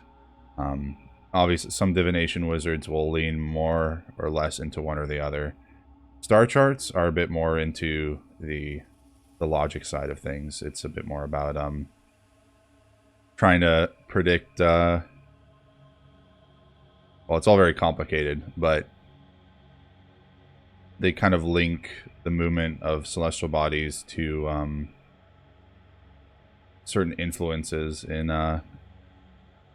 actual phenomenon that happened in the world, and they try to use that to make predictions or to yeah, a lot of it is, even on the more logic side of things, a lot of it still relies on abstract, and I don't know, a lot of some logic masters would even call it almost like a pseudoscience part of logic mastery. It's there's not a lot of divination wizards, and it's not the most well explored. There's some spells that are technically divination spells that are really popular, like Identify, Detect Magic, that kind of stuff. But a lot of the crazier, obviously, like predictory parts of it are considered to be more of like a pseudoscience, and yeah. Anyways, that's that. Okay.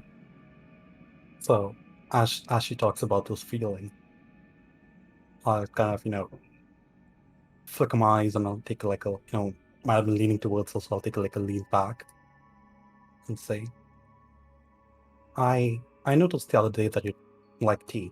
I make amazing tea. Would you fancy a cup? Oh, I'll try anything. Yes. Right. So Eros will like take out from his basket like 2 pieces of cups and use magic to kind of heat it up and make a cup of tea in front of her. And I think this process will be silent, so unless Laura says anything, he'll quietly do this. She'll yeah, I mean she'll like glance over once in a while, but is content with going back to her work while you do that. And of course, Excuse the me. cups of tea will be laced with the gift of alacrity. Gotcha. She'll take a sip and immediately feel that spring and say, "Ooh, strong." Good.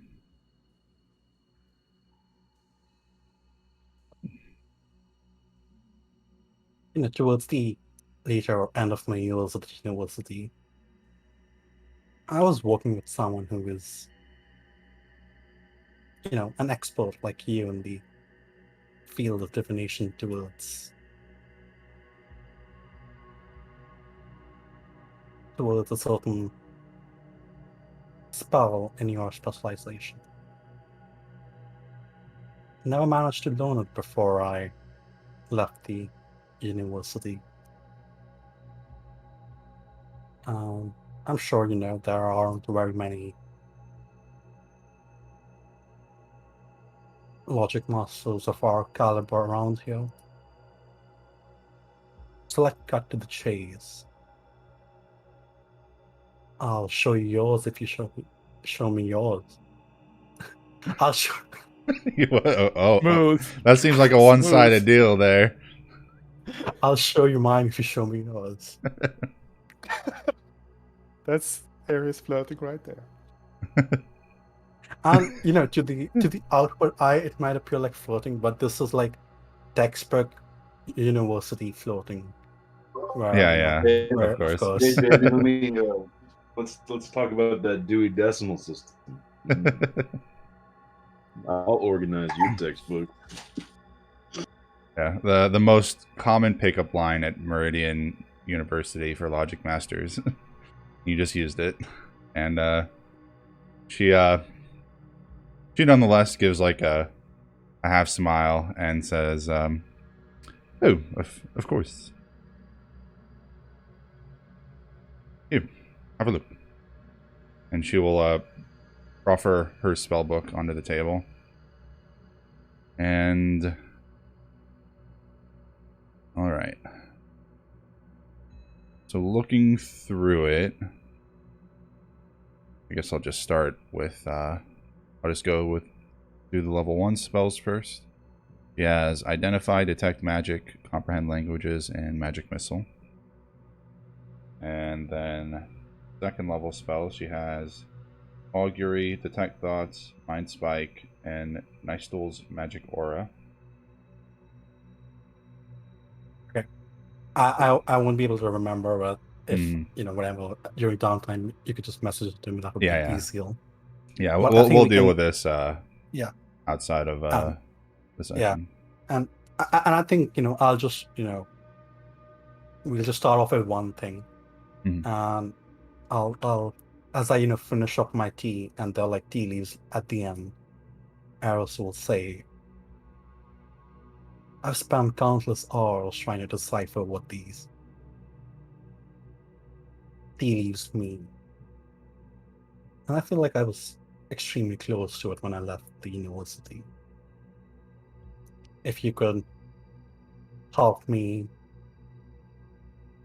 learn about it, or actually, I mean, if I could learn the augury spell from her spell book, I'll perhaps help you with."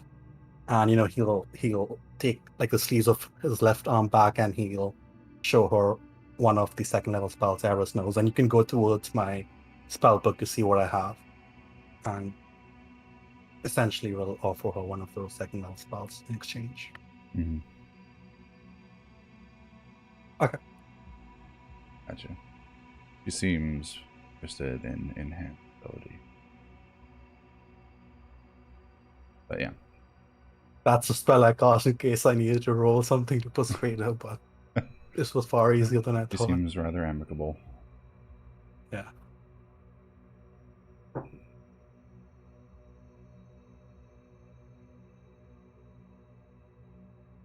Yes, my phone is blowing up. I need to check to make sure it works. Mhm.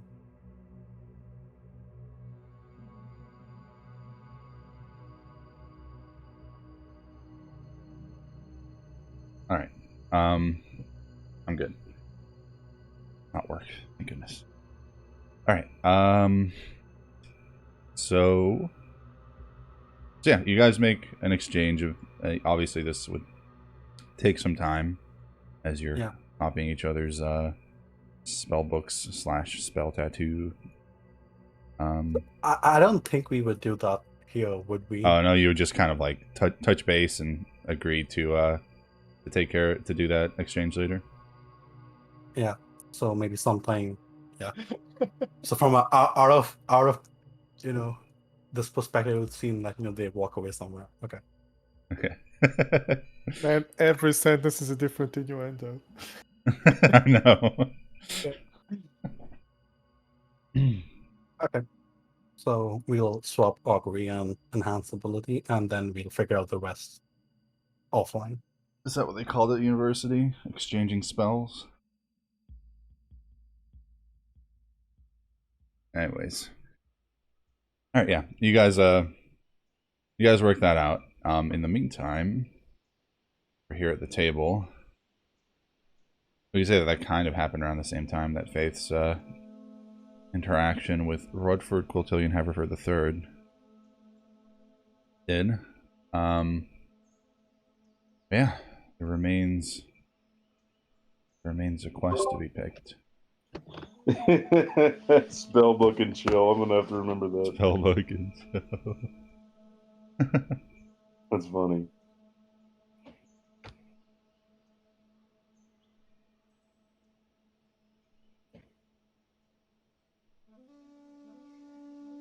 Ah, nerd flirting.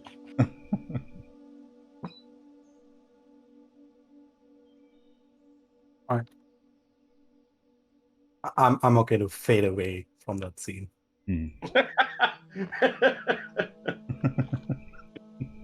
Not that kind of a game. Anyway. Yeah. Yeah, so looking over the quests. I mean, if you guys want to talk about this back in character, and like, you guys want to talk to the guy and just see the quest giver and see what information we can get. Maybe we could. I'd be curious, but we don't have to. We can just go to Withindale and try to stay out of trouble and just purchase some armor and then come back. I mean, it's a city. It's... Even if there's... I mean, I doubt there's a full-on civil war going on, right? It's not like... Can't imagine it's people killing each other in the streets or anything. And even if so, you have new armor to protect us with, so...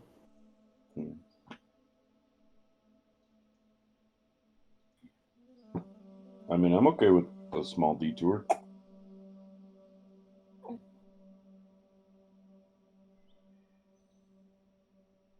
know what, though?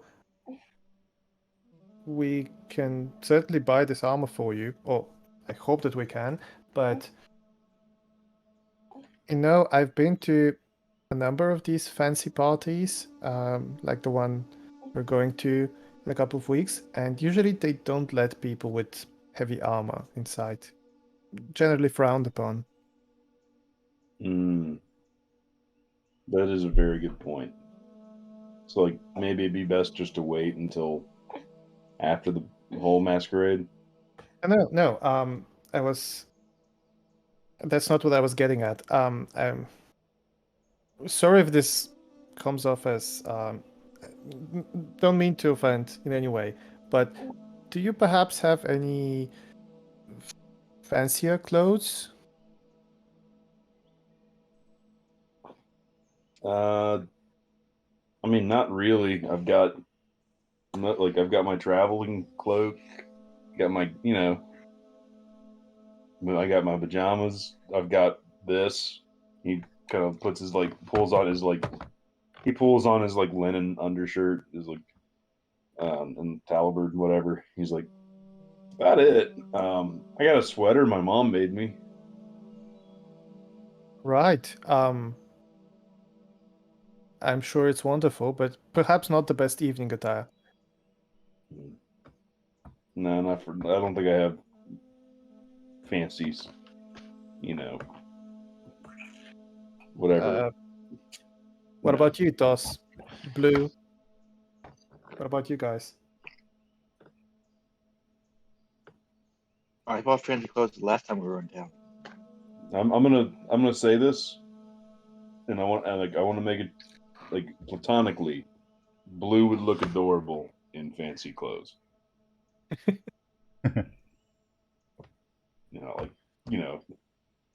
Little party dress or a little bow tie, little black, tuxedo. Very cute. Man. In Discord, I do remember now, out of character, that the some people wizard bought spellbook innuendos those, have not stopped pouring in. They're just one after the other. which I had forgotten about. I do, in fact, also have a set of fine clothes worth 50 gold pieces in my inventory. You like to go Where'd you get someplace that? quieter and practice and larger duties. Withindale, last time we were there when we bought the horses. Mm. Gotcha. Came But over for spellbook and back in chill, character, but all I got was a wand. We can take care of the armor and maybe also take care of that. I'm sure we can find a tailor who can make you look like you go to fancy dinner parties on a daily basis, nightly basis. Probably nightly basis, I would imagine. That's when most dinner parties would take place. Right.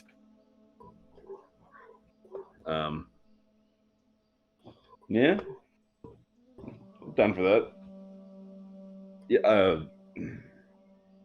I don't really know. I've never bought fancy clothes before.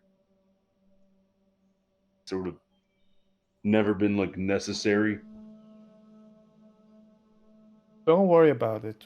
I'll be there with you. I will help you. You look wonderful. Okay. Hold on one sec.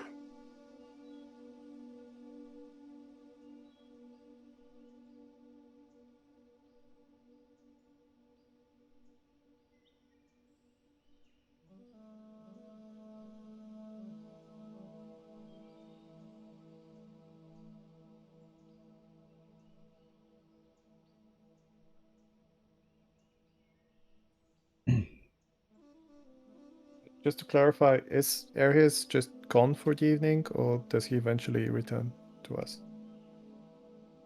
Yeah, I think we kind of set up a time that, hey, we'll meet at this time to kind of, flesh it out. Then Sure, we'll sure. kind of, I'll come back to the table, I assume. Mhm. If that's okay, Ben, if that makes sense for Laura as well. Yeah, that makes sense. So how did it go?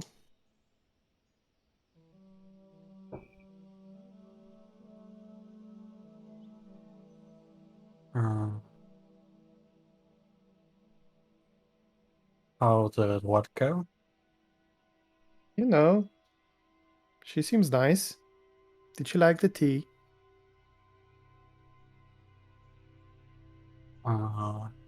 Yes. Good, good. So do you intend to talk to her again? I mean, yes. Are you sure you're okay? Do you have a fever? Kind of leans in and touches your forehead. I'm fine.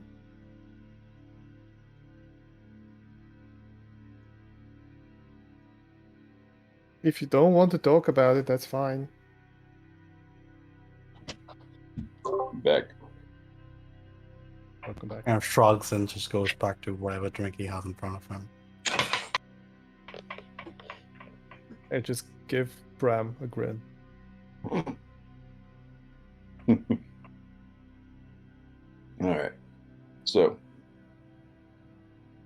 okay, out of character, let me just ask: is there anything else we wanted to do or talk about? Like, I know we're sort of meandering a bit, which I'm having fun doing. But I just wanted to. So without both Sid or without Nathan and Maddie, I'm not we might just kind of I know it sucks, but we might not. We can do like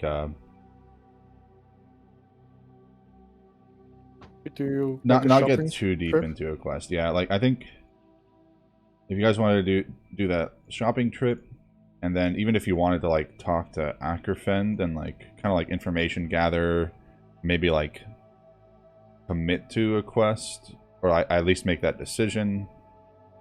but So, then like not get the- too deep into it. The way I was looking at it is, I was looking at it the way, since we're short on people this time, we do the Civil West quest to kind of, as a filler quest, Hmm. because people want to do the Masquerade quest. Yeah. That's what my thought process was. But Yeah. if we want to kind of, pull back on the Civil West quest as well, then I don't see a reason why we're doing this. Yeah. We want to go Yeah. to Vithendale anyway to buy Yeah. armor. Yeah. Let's do the trip to Vithendale and just kind of go from there. See what happens. Yeah, if I can speak just out of character real quick, Mhm. honestly, none of us seemed that interested in the civil unrest quest, and if we do it, we were just going to mainly do it as a filler to this week. I don't want to get in a situation where we're like doing the civil unrest quest for like 3 weeks, 2 to Mhm. 3 weeks, just because it's there. Yeah. I definitely don't want you guys to do that either. Yeah, I would agreed. rather just, shop, hang out, and then see what, just whatever, do. And then I would almost be okay with, if it's okay with y'all, skipping ahead to the Masquerade quest next week. Sure, Maybe yeah. getting everything set up. If where that we still can do makes sense when we get to that point. No, don't Mhm. do that. That. Okay, parenting Moses. Well, we're still out of character. As a player, I'm really interested to learn more about the political landscape and what's going on a grander scale. But I don't think Fate would. So ideally, what I would hope would happen is we go to Vithendale, we shop, and if we can find out more about what's going on, but maybe not actively participate, then that'd be perfect. That's my goal. Yeah. Yeah, that sounds like a plan. All right, let's get on the road then.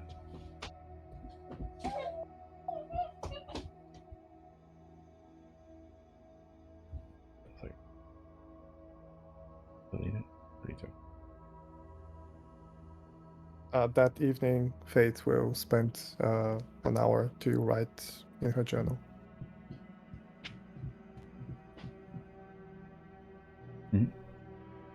Gotcha. All right. So, you guys set out to Vithendale, mostly for shopping, maybe with like a little bit of curiosity about what's going on in the city, since you're going to be there anyways.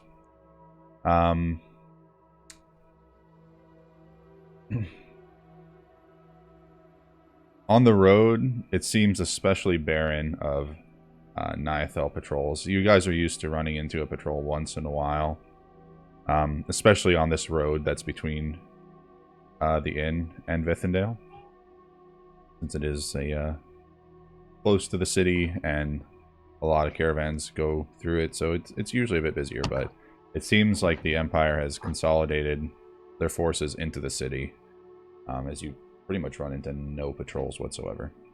A bit weird. Sorry, go ahead. Before, when we met these patrols, what did they look like? What was their general demeanor? Are they the friendly police presence who greet citizens as they go on their way, or are they the grumpy military people who watch your every move? Definitely the something latter. There, almost none of them are friendly or friendly with you. Maybe once in a blue moon, you'd get one that gives you like a respectful nod. That's about the best you can usually hope from them. They'll often, approach you, and then they see your guild pins and they leave you be. But even after seeing your guild pins, most of them are kind of cold and not very friendly. Yeah, like I said, the respectful nod is about the best you can usually hope for with these patrols, as far as friendliness goes.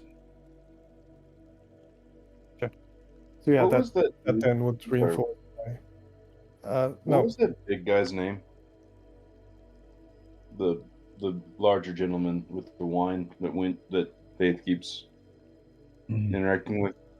Well, Rudford Quiltillion Haverford III. Okay. Yeah, do you not good luck remember with that? it.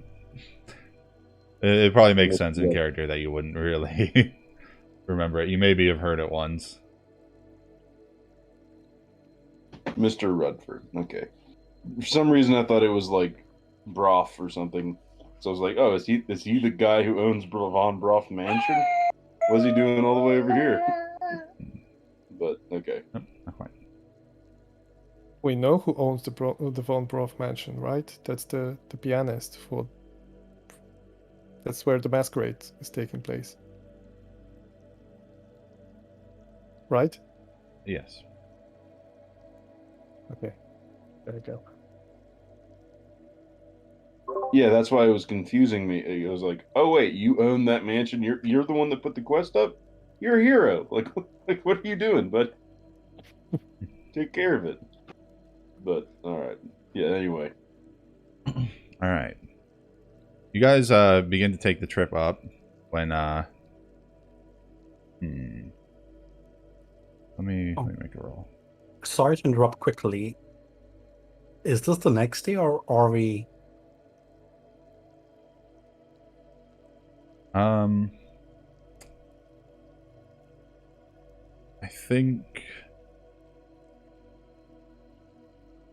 think based on, if I'm remembering right, how the traveling would have been coming from Leafbeard's home, I think it would be Yeah, I mean, probably we the reached next back day. into the inn the next day. Are we leaving for Withindale province the day after? Because I think we came back towards the end of the day. Or I'm just imagining things. No, I think you're right. I think it would have made sense to spend the night at the inn and then go in the morning. Unless you Okay. wanted to, if you would have traveled to Vithindale, you would have had to spend the night in Vithindale, probably. So instead of leaving immediately the next day, Eros would have asked for like 2 days of break before we leave. 2-day break? Yeah. Yep. Does he give any further explanation as of why? I mean, we've traveled through the jungle for like 4 days. Get some rest and get some studies and you know, like a work-life balance and all.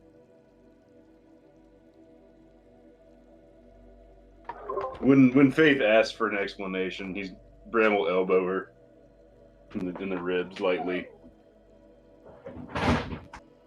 Okay. Again, like whisper. He's obviously got a date. Don't embarrass him. Do you have a date?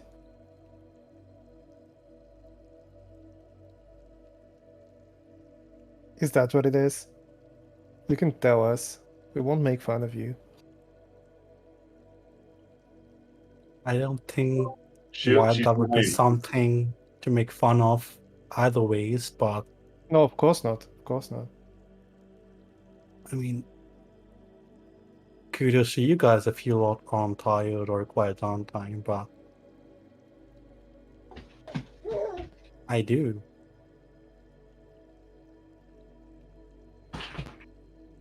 It's a date. I nod. Alright. See you guys 2 days from now, morning for Withindale province.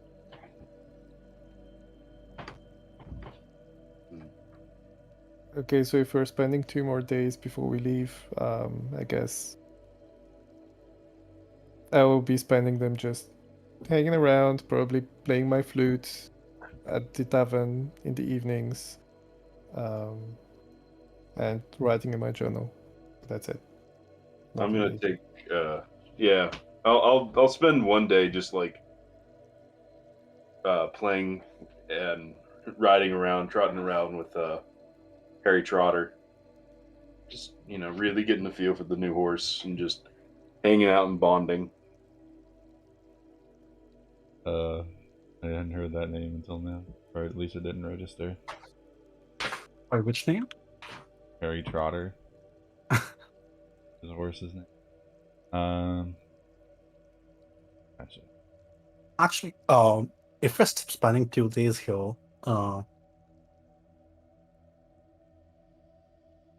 does Eris know that Demi is a logic master as well? Can I have the entire? I'll show you mine if you show me yours conversation with her as well. You slut. She may or may not be around in those 2 days. I could roll for it, Okay. but either way, she So is maybe we'll studied at save this after this Meridian, quest. but she's not a spellcaster technically. Just does alchemy. Okay, we'll save the encounter with Demi Yeah, for maybe after the next quest. sure. Yeah, we'll save the whole thing. All right. Okay, and sorry to interrupt. I just wanted 2 days of downtime to do stuff. All good. All Okay, right. we can pick back up. Yeah, so you guys travel your way up there, and I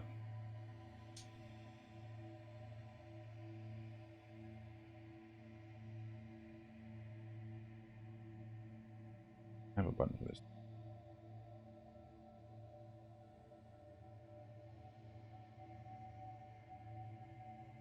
So your passive perception is good enough to pick up on the fact that somebody appears to be following you. This is like within the first hour or so of being on. Get this impression because you're Okay. used to, once in a while. This is a busy traveled road. You're used to people kind of being on the same path as you, but something it strikes you as a little odd because this person is kind of pacing their brakes and their speed kind of very closely. He's about So they're maybe following us. 100 They're not feet trying to back. catch up to us. Yeah, correct. I will. Yeah, Yeah, it's a busy road, but it just seems a little off how precisely this person is maintaining distance behind you. The person's not cloaked as you glance behind it. Looks like a dragonborn.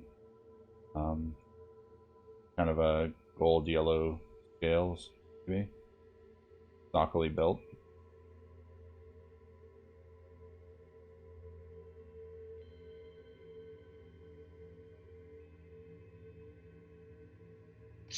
we have seen before. Wait, unless I'm forgetting somebody.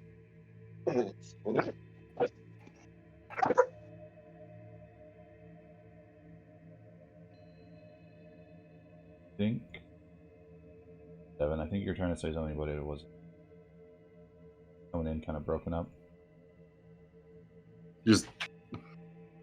Should we greet them? They're obviously very shy and they're feeling like safety in numbers is the thing that they need to have.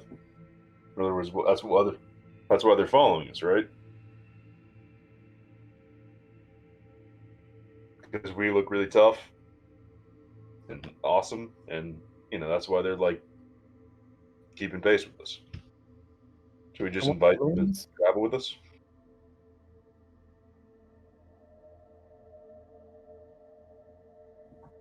I will turn around and just stare in the direction behind us and try to see that person.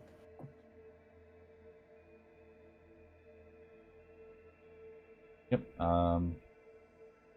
Yeah, you see exactly what I described. they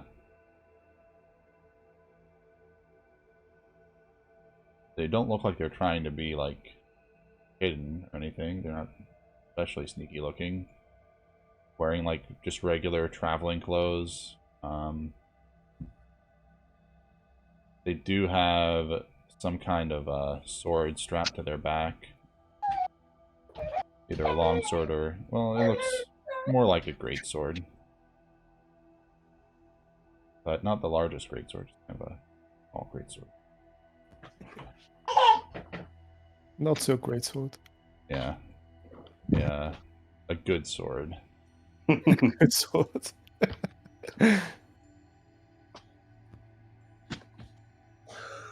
um, should I go talk to them? I can ask them to catch up with us, and then we can travel together. I stop and turn my horse, and unless someone stops me, I will do just that. I will ride back to where that person is, and I will, as I approach from like 30 feet away, I will raise a hand and say, "Hello there." I won't let her go by herself. Yeah. I feel like that's how we end up with a dead face.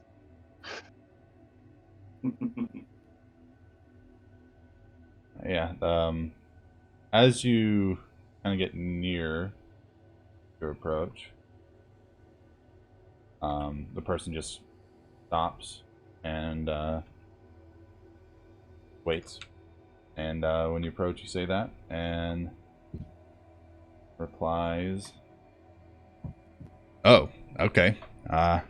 Hey."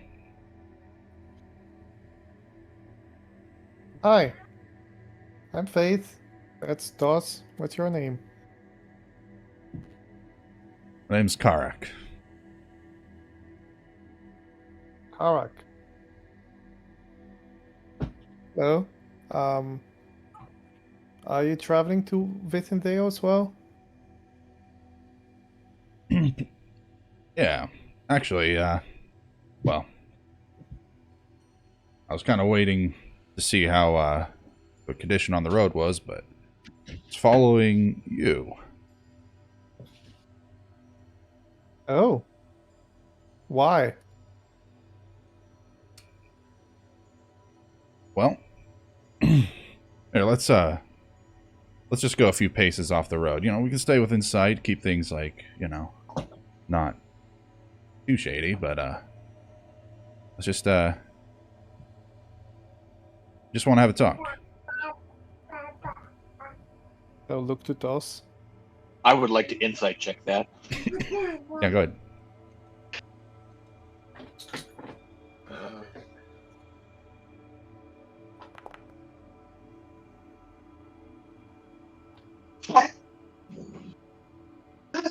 I could have done better.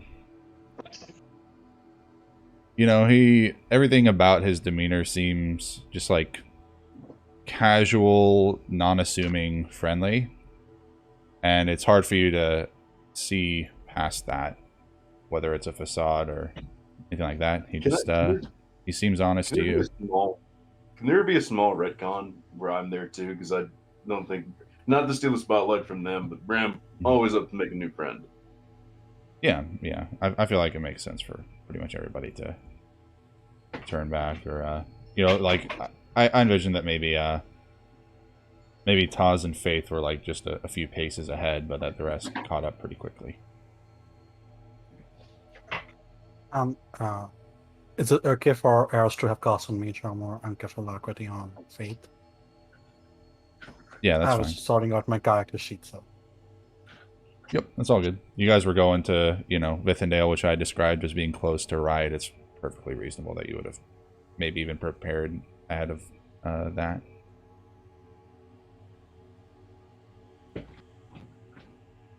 Yeah.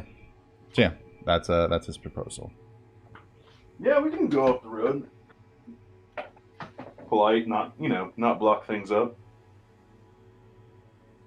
For anyone else that wants to travel about.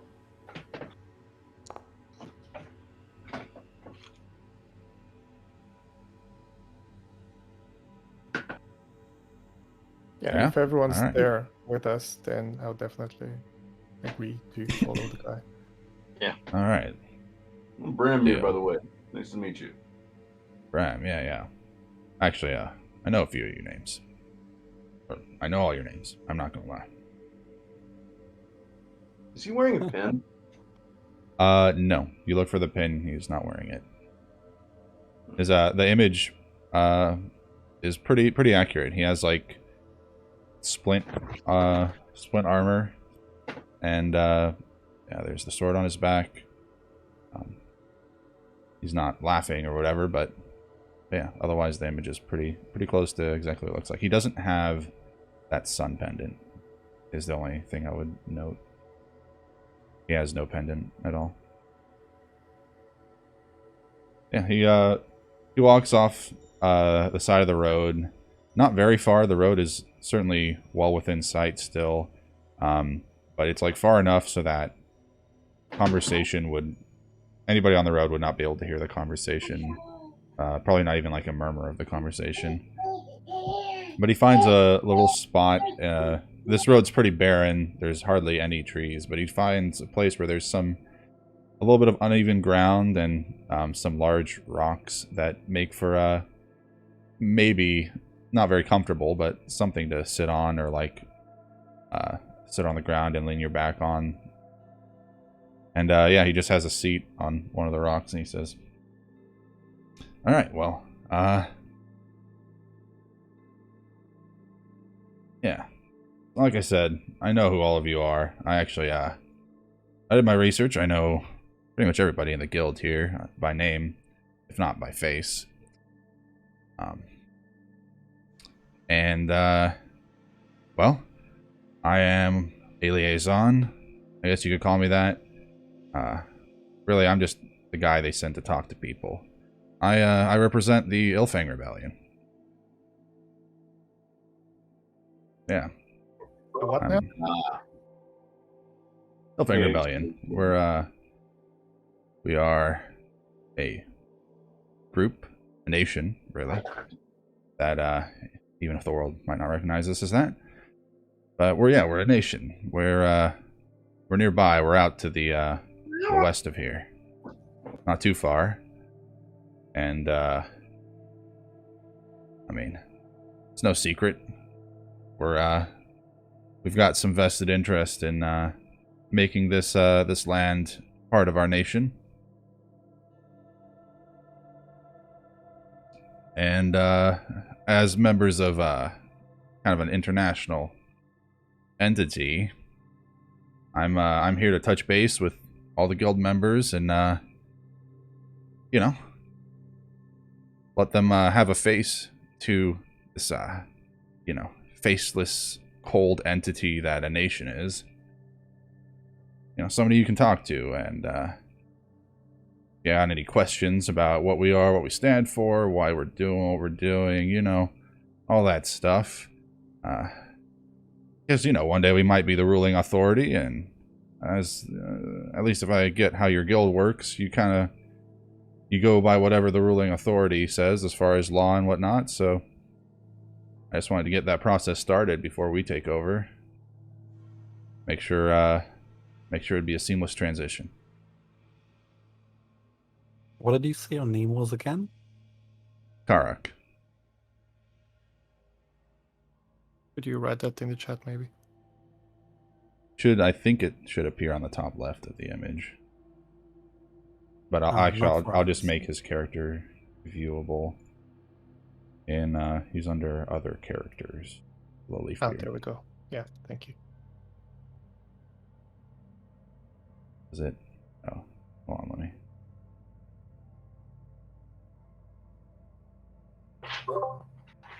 Well, that's something I haven't seen before.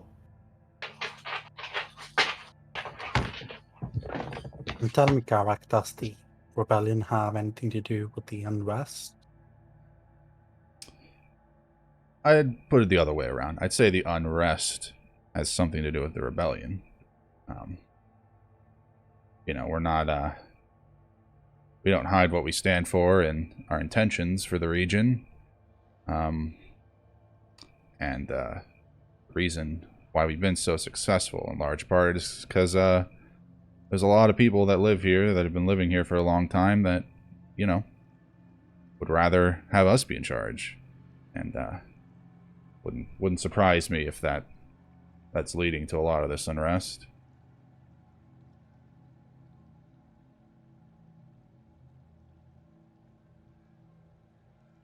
Well, I mean, it's impressive that you can spare the manpower to go and individually talk to people on the roads like that. Yeah, well, this is just what we try to do. I mean, believe me, Hey, we have Ben? plenty of manpower. So I can check I can check your world lore on this and like just to refresh my memory.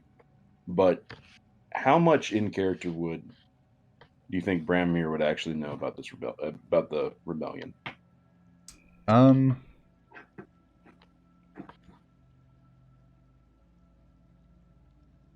Just like as someone who travels and lived on a bordering state. Mm-hmm.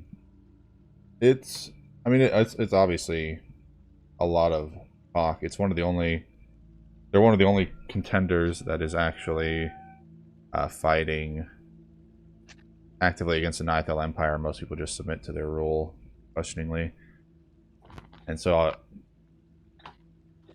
with that in mind, yeah, there's been plenty of talk about it. You'd know at the very least what's available to you on the world lore. But let me see if there's any. Let me take a look at that and see if there's anything more I can give you.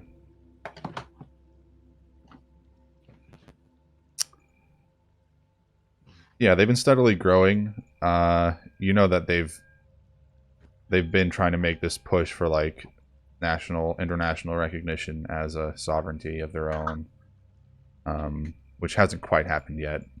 They seem more like, most people view them, at least on the international scene, most people just view them as like just a rebellion, not like a established nation. Although they do have like established control and essentially borders. So it's yeah. I don't know what more I can really give. Okay, that's fair. Yeah.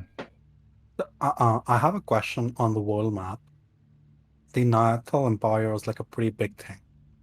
Yes. And I'm acting as if Eris knows about the Ilfan rebellion, because I'm sure he would have resourced the place that he's going to. And let me know if I'm assuming too much, but from what I read and I understood, that the rebellion is seeking to reclaim the Dragon Head Peninsula. Yeah. So what's the difference between the... Okay. Yeah. So this whole outcropping right here is the Dragon's Head Peninsula. Okay, so the rebellion is only interested in this piece of land. There's a very small bit of it that's part of the new sovereignty. But most of it is the Nithal Empire. Okay. So I'll give you an essential breakdown of their border. It'll let me draw. There it goes. Okay. It's basically something like that. That's roughly the territory that they currently control. The big patch to the east. Oh wow, that's sizable. Yeah. Yeah, the rebellion is going very well. And I think Eris says that in character. It's surprising how well the rebellion has gone. You have a great leader. Yeah, we do. He knows what he's about. This might sound odd to say, but I'm actually kind of impressed that you guys were able to take that specific spot of land. I mean, that's right on the coast, where you would think the Nithal Empire would be at its strongest. Well, they're pretty kind of spread out. They've got a lot of territory they're trying to control, and you know, we're the most successful rebellion, but we're not the only ones that are giving a little push. And yeah. So, what exactly did your research on us show? Well, said I know your names, even though I can kind of piece together who's who based on some of the descriptions I've been given, but I didn't have like an image of your face or whatever to look at. I know a few basics about what some of you are capable of or what you do.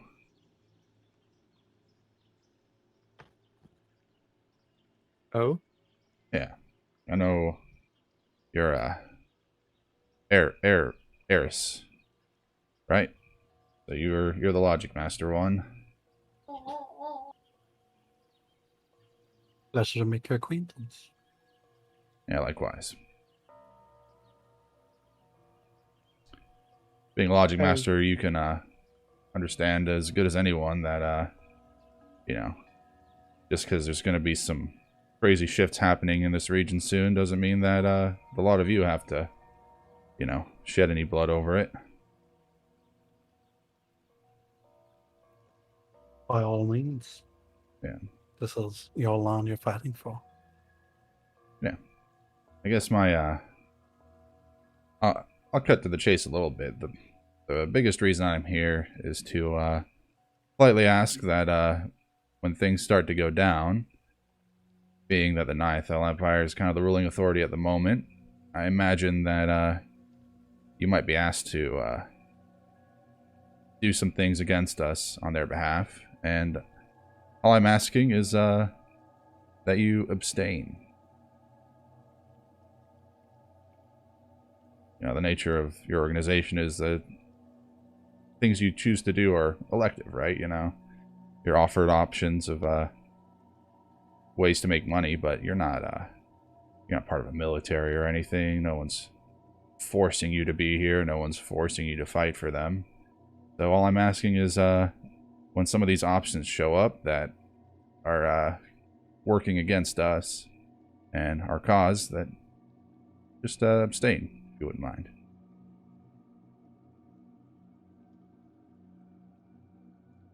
And if you do that, when this shift in power happens, then we'd be glad to keep the guild under contract with our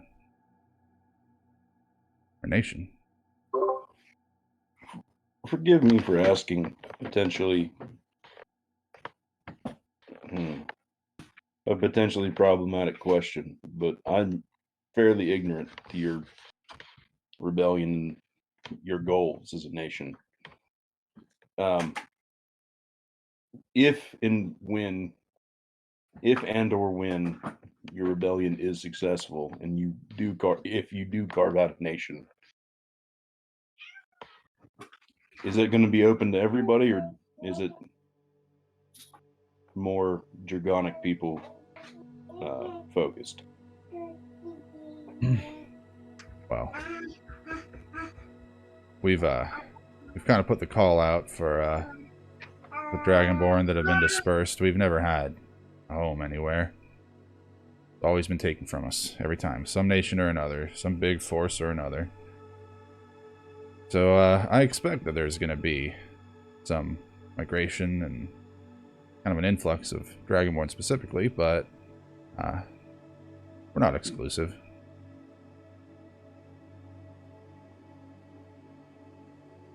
Can I insight him to see like if he's just his vibe, just to see if he's like I gather he's probably pushing his best foot forward here, but to see like just I guess just what his whole deal is. Yeah, go ahead. Oh, yeah. You yeah, you look at him, and yeah, he's putting forth this friendly, you can talk to me about anything. I'm unassuming, non-judgmental kind of like aura about him. However, you definitely get a sense that there is a warrior's ruthlessness to him that he's not letting show. He has some battle scars. His armor looks weathered. You can tell that it's seen some repairs. It has dents, scratches on it. He has been through battle, and once in a while there's a certain edge in his eyes that tells you that he's not the type of person that's afraid or hesitant to resort to violence.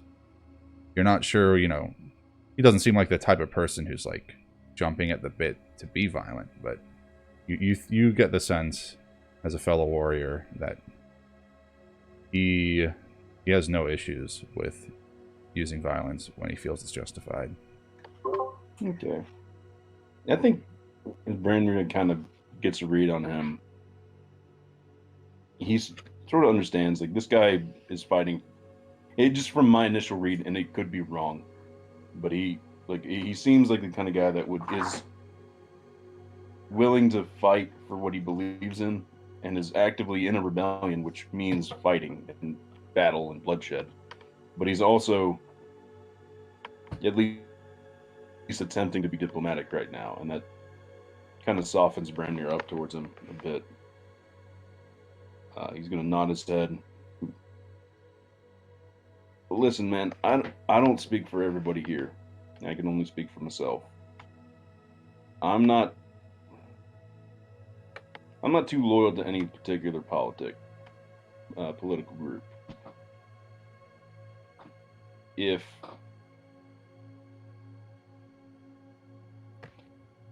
things go your way, okay. I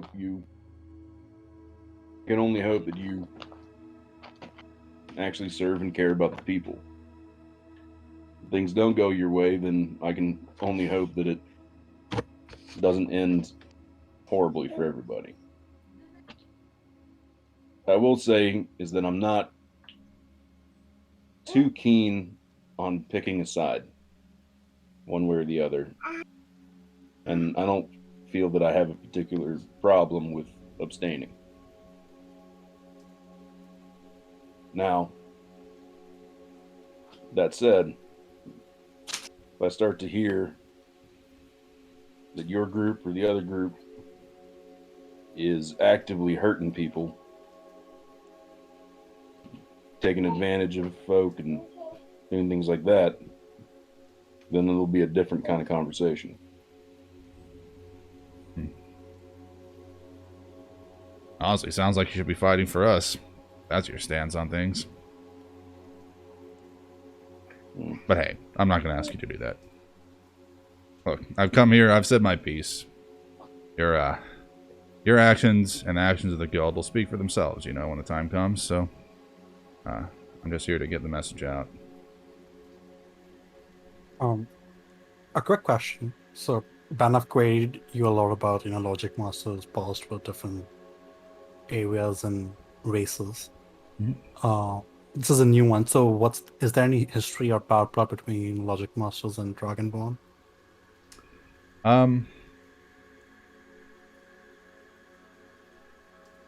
Nothing too specific. There's when the sorcerers came to power, Dragonborn suffered a good bit. So there was never much love between Dragonborn and Sorcerer. However, Dragonborn, there were a lot of dragon worshipping cults that the Logic Masters did take care of, and a lot of those cults were like Dragonborn specifically, Dragonborn only, comprised entirely of Dragonborn. So there's maybe a little bit of a bias or prejudice that might have carried over because of that, but honestly, not too much. As far as the Logic Masters are concerned, the Dragonborn suffered a good bit under Sorcerers as well, and there were plenty of Dragonborn that, on the flip side, became Logic Masters because of that. So we have a bad blood with a lot of people and a lot of different races. Dragonborn are not. Yeah, Dragonborn are main not ones. Okay. too special as far as that goes.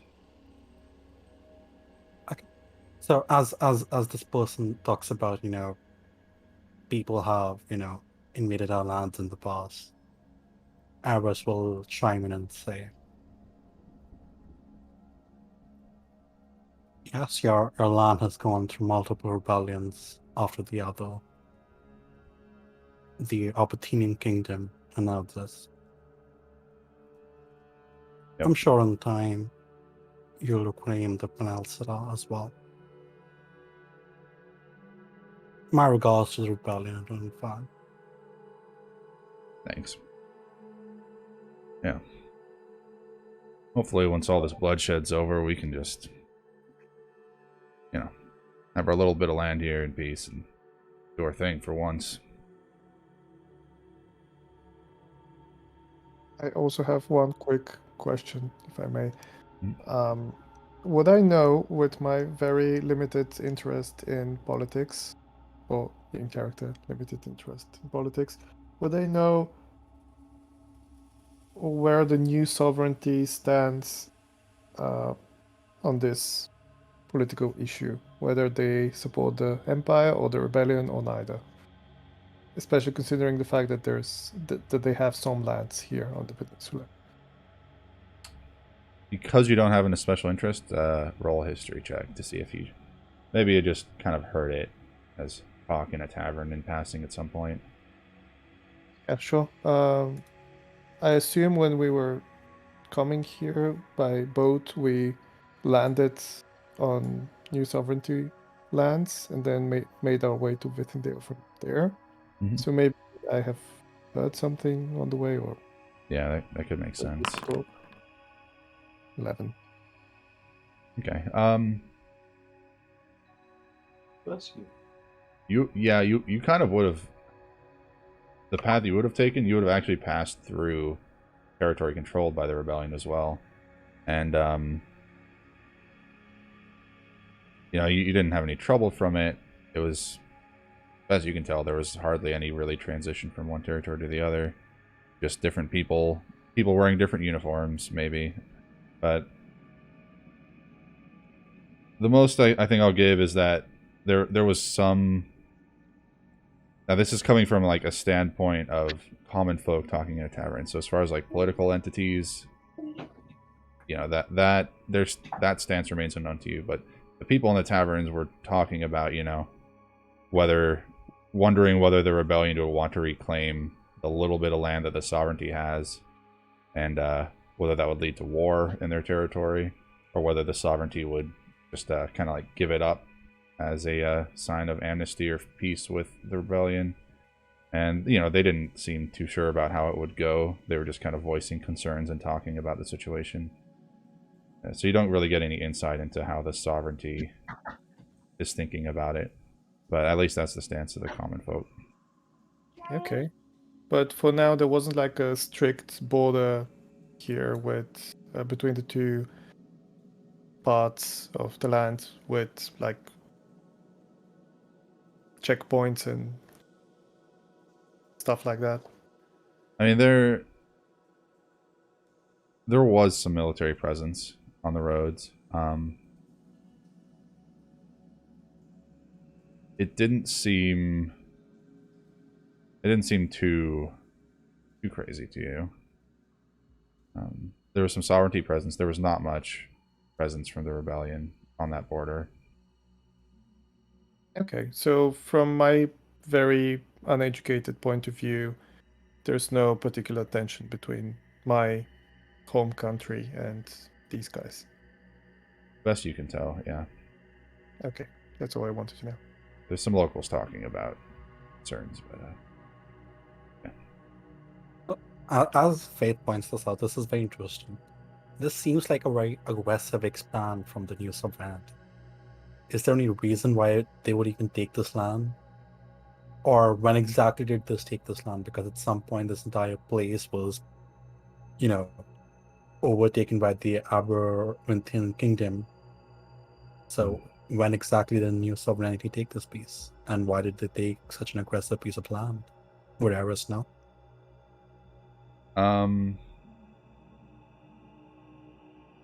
Yeah. Since you have more of a vested interest in history, it's common. I'd say it's common enough knowledge that you know. So when the Nithel Empire invaded, there was kind of like a cry for help from the people on the Dragonside Peninsula, and there was a lot of people that were trying to flee the peninsula before the Empire got there, and the sovereignty essentially made the decision to take that piece of Beachhead and facilitate the evacuation of people that were trying to leave before the Empire got there. And they just kind of never left. And the Empire managed to make peace before, as part of the resolution for peace, they allowed the sovereignty to be there. It's just how it ended up working out. Right. So the So population in a percentage was way, the really sovereignty like refugees. invaded the Arbethian kingdom for a moment there, but it was more of like Or both of a, you spoke over each sorry. other. Could you Yeah, repeat yeah. that? I'm sorry. Go ahead. Oh yeah, so technically the sovereignty invaded the Arbethian kingdom, but it wasn't really an invasion. The Arbethian kingdom doesn't look at it as like an invasion of their land, because it was really more just as a like, in a way, a lot of the people that they evacuated from the Arbethian kingdom ended up returning to the lands of the Arbethian kingdom farther north. And then in the end, peace was made, and the sovereignty just happened to have that little stretch of land as part of the peace agreement. Okay, so it's on the flip side actually, where probably the Nyathal Empire is not in the right mindset with the new sovereignty, because now it seems like the new sovereignty is actually aiding the rebellion. Yeah, in a way, the new sovereignty took a stance of like aiding the people of. So because the new sovereignty is more like a collection of like really large provinces, that province of the new sovereignty, where the Draconid Isles are like, kind of like a dragonborn province, and it was almost like they were going to aid their brethren. It was more the action of that specific province, which I can't remember the name of the top of my head. Dencio, maybe? No. Hey, thanks for answering all of this. Sorry to interrupt the flow of the game. What were you saying? No, basically what you said. I was going to ask a clarifying question, but you answered that, so never mind. Okay.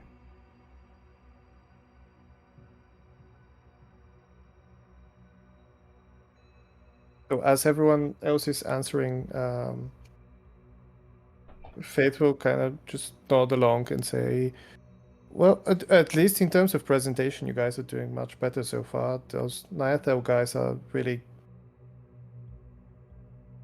quite grumpy the entire time, right? I don't think I've ever seen one of them smile. Well, looking from that perspective, they're occupiers. They're far away from their homes. They're just here to keep the peace and enforce whatever the will of the Empire. This isn't their home.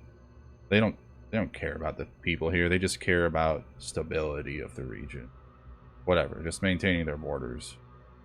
They don't have a vested interest. Not like we do. Wow, that's awfully empathetic of you to talk that way about your enemies.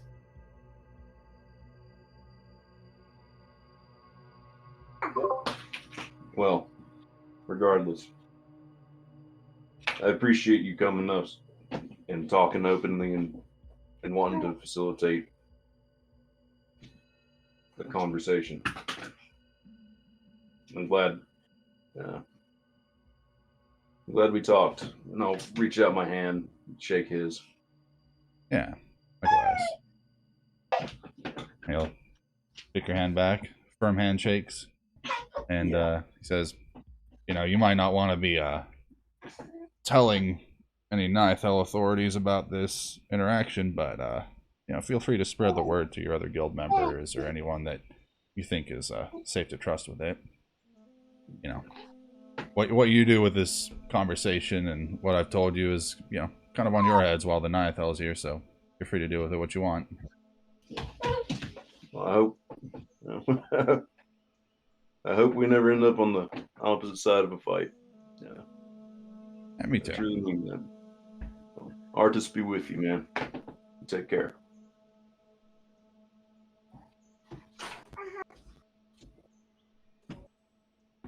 All right, well, So, this is kind of awkward. We're going back the same direction, aren't we? Yeah, a little bit. Do you want to go ahead? Or do you want us to just go ahead and wait like 5 minutes?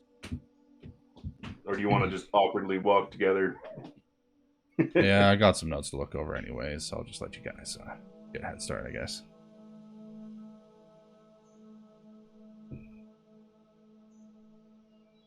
I guess I'll see you around. Or maybe not. Yeah. Hopefully not in the wrong context.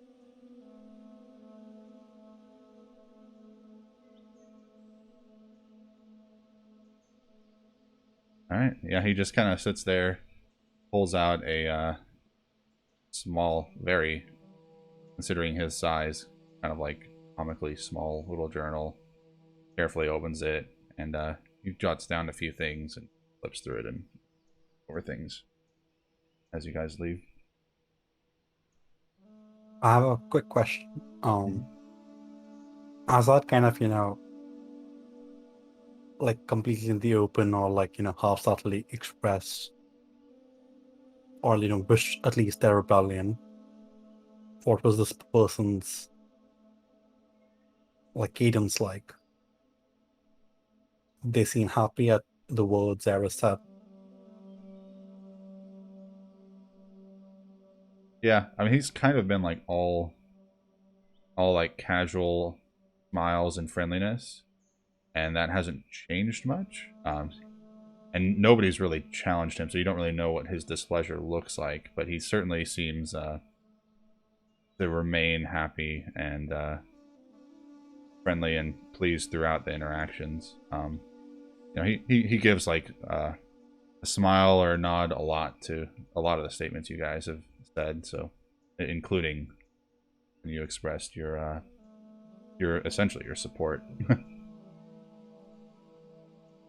As people walk away, Eris will hang back for a quick conversation with. What was the name again? Darax? Karak. Karak. He will say, if we needed to find you for a conversation, is there somewhere we could?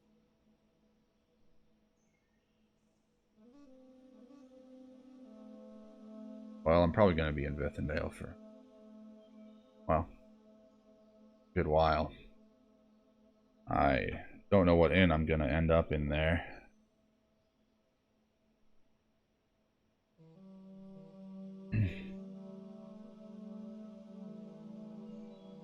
Thanks for a moment.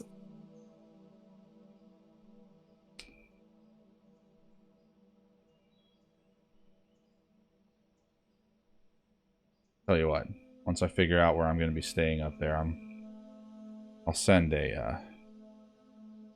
the location I'm staying at. Back of the inn, Fickle Fortitude. Is that what it's called? Mm-hmm. I was not. Is it easy for people from the rebellion to find themselves in Withindale province?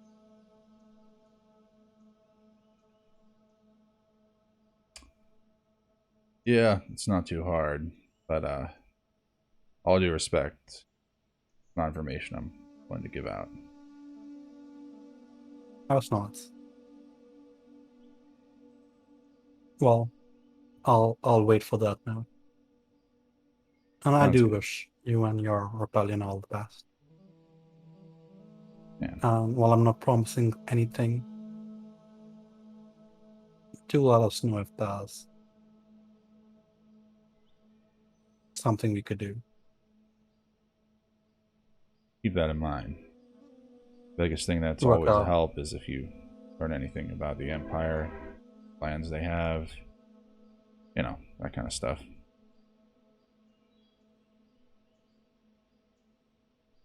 Any bit of secret knowledge always would be welcome.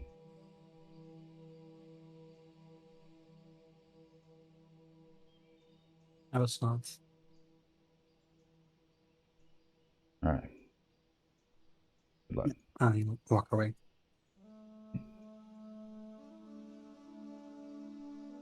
All right, yeah. He hangs back for a decent while, to the point where you guys, you know, probably lose sight of him after you've been on the trail for a little while.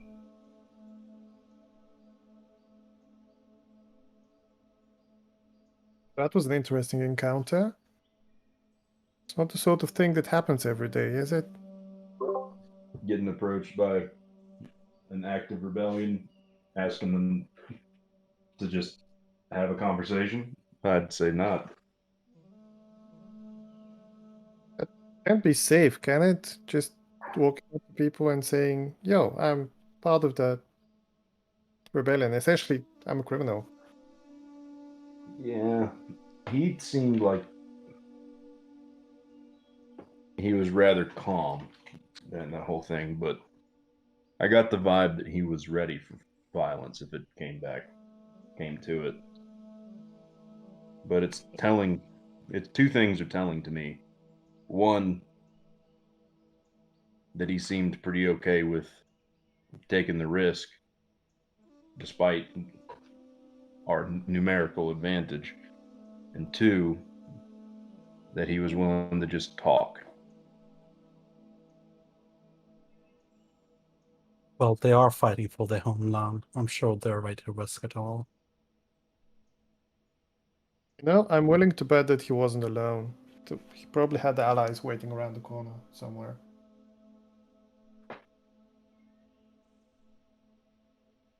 It wouldn't surprise me. Either that or, and can I check my pockets just to make sure that all of my belongings are here? You take a look. Not that I have many.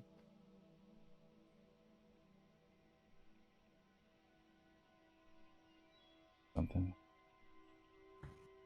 It worries me that you're like checking something there, bud.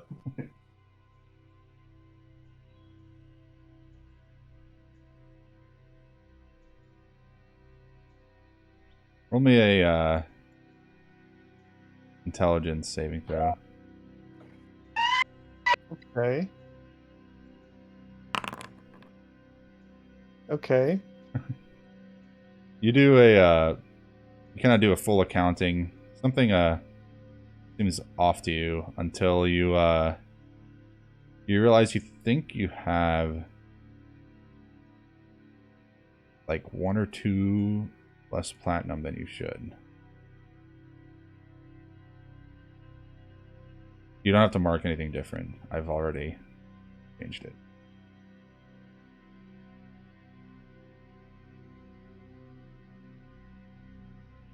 Oh. Hey guys. Are you missing any money? What do you mean? Start patting myself down. I think I'm down a couple of platinum.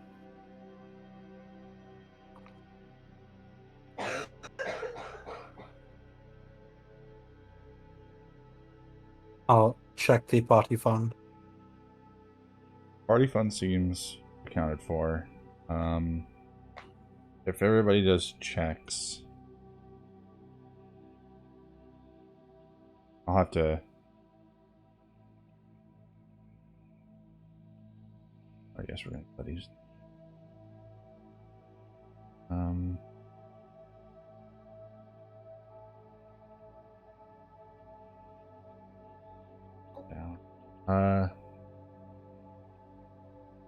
Yeah, you're gonna be. Faith's gonna be the only one that notices that there's any missing more than they should. The best that you guys can tell, all your money's accounted for. No, I'm clean. I have what I should. What happened? I guess I misremembered how much money I have on me. I was sure I had. Must be my mistake. Never mind. I do look concerned a little bit.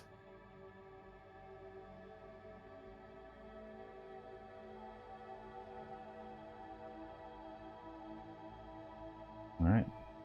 I, as a player, have a feeling I know what happened, but I don't think. I mean, Brand definitely, it was the monkey, 100%.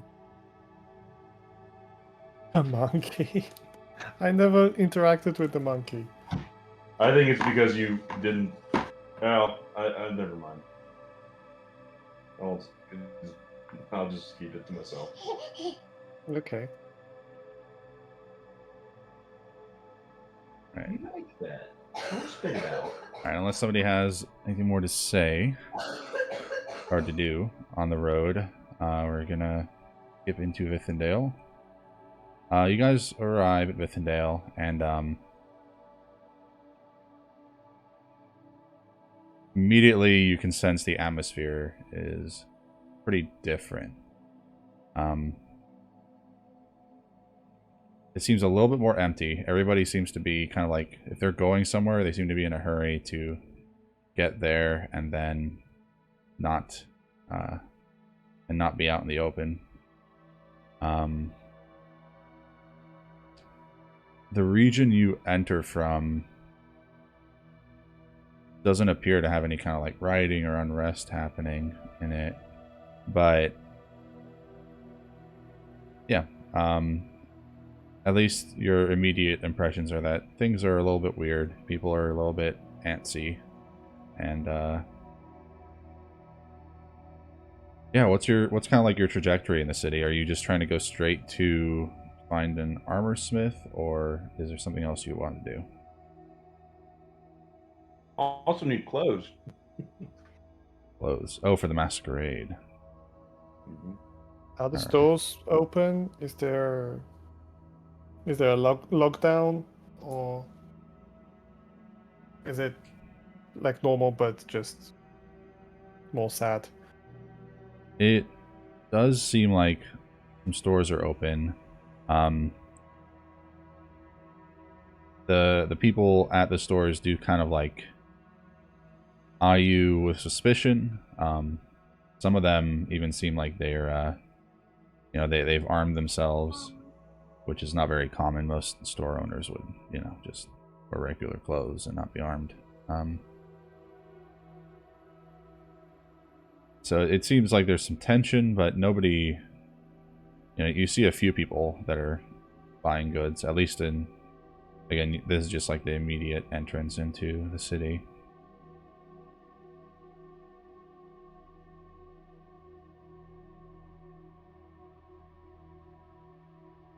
I walk up just to a random person and be like, "Hello, sorry, can I have a minute? Could you direct this to an armorer?"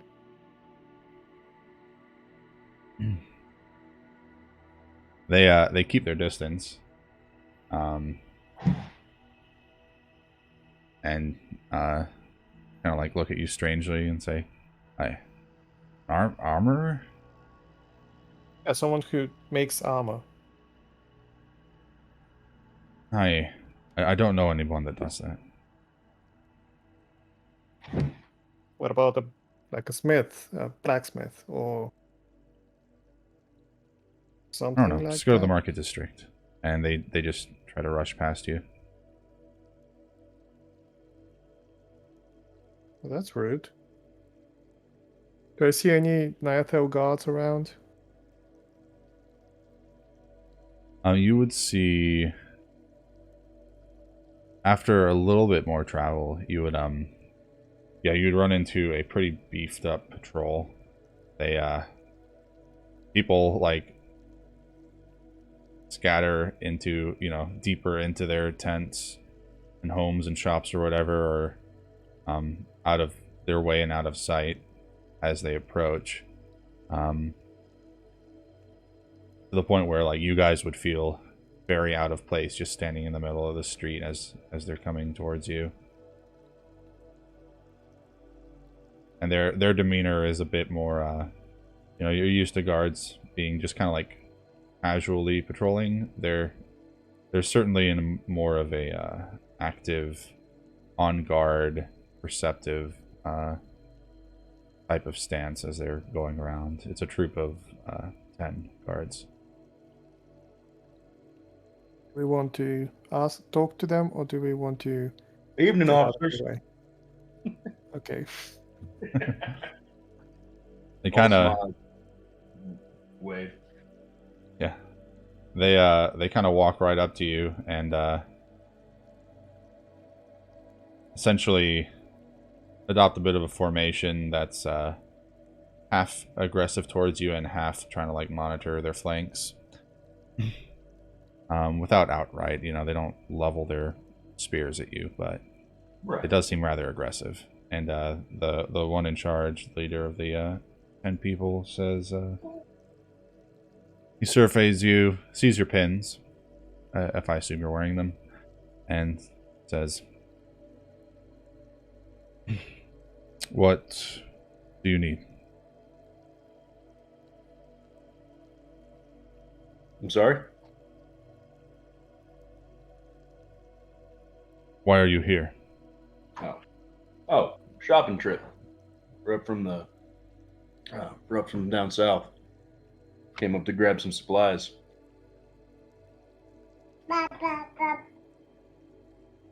Avoid the west of the city. Yes, sir. If you see any trouble, report immediately.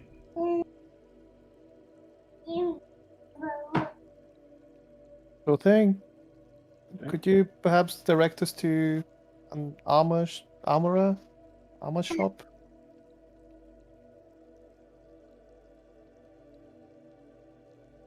Yeah, he thinks for a moment. When she says that, I'll just tap the pen, like, casually, like, yes, ma'am. Wasn't casual. You scream in his face. No, ma'am. No scream. Eat your rice.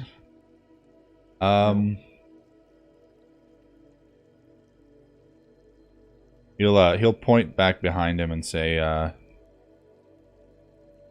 back that way, main causeway, go left. You should see many smiths on the right after a while.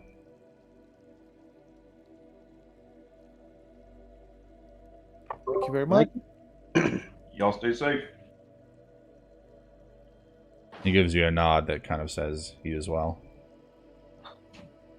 And with a motion of his hand, the troop collapses back into a mobile formation and pushes past you. Give it a minute before, like, till they're out of earshot. Say, oh. They seem rather tense. They do. Very professional, but rather aggressive. Granted, I am a person wearing big armor carrying a shield and an axe during riots, but After they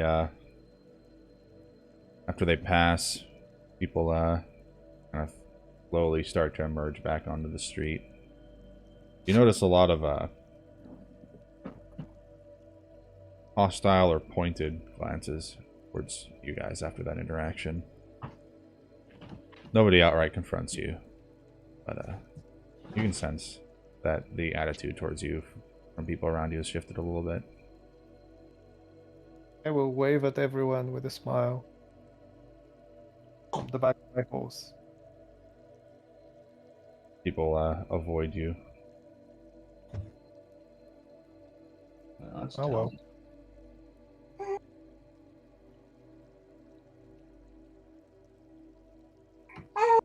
Well, that's rather Talon, ain't it? Anyway, Yeah. let's find this armor smith and get on our way. Sorry, what did you say, Jonathan? I just agreed that it Oh, is okay. very telling.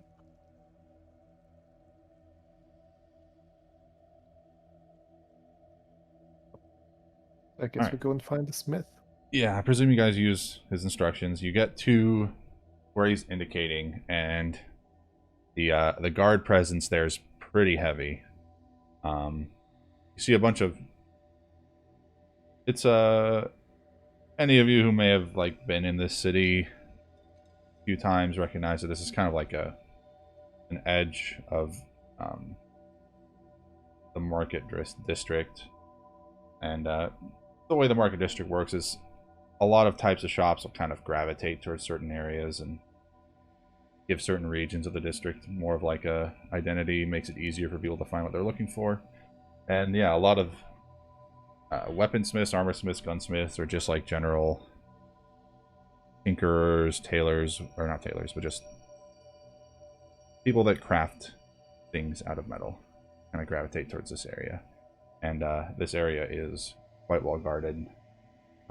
As you'd imagine that riders or looters looking for weapons might go to the smiths, find them. And so it seems quite airtight and locked down. And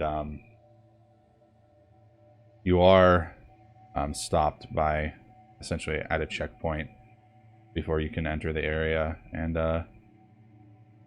are briefly confirmed. They kind of check and verify, more than just visually verify the authenticity of your pins before letting you in. And yeah, but eventually you are let in and can go to buy armor. And I'll say it's not too hard to find an armorer who is affiliated with the guild and can give you the guild discount on the armor. That's actually was going to be my next question. Just was like anywhere we can find that was like indicated that this person has good standing with the guild. Yep, it's yeah, people like to proudly kind of present that kind of thing of like affiliation with guilds and whatnot. Guild sponsored by a guild or working with a guild. It's a good source of business for them. It kind of guarantees a standard of quality, and Yeah. so they advertise it pretty well.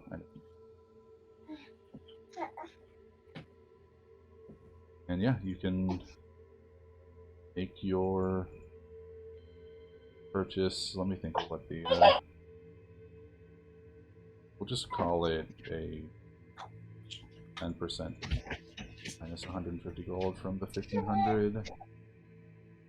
Makes it 1,350.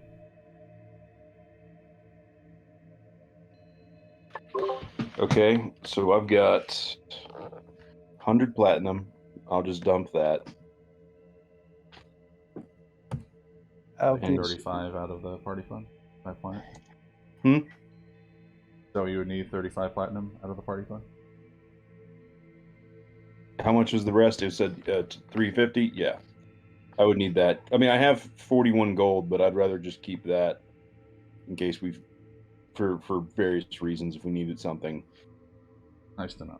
Harley, bro. Yeah. But so I'm gonna go ahead and write down.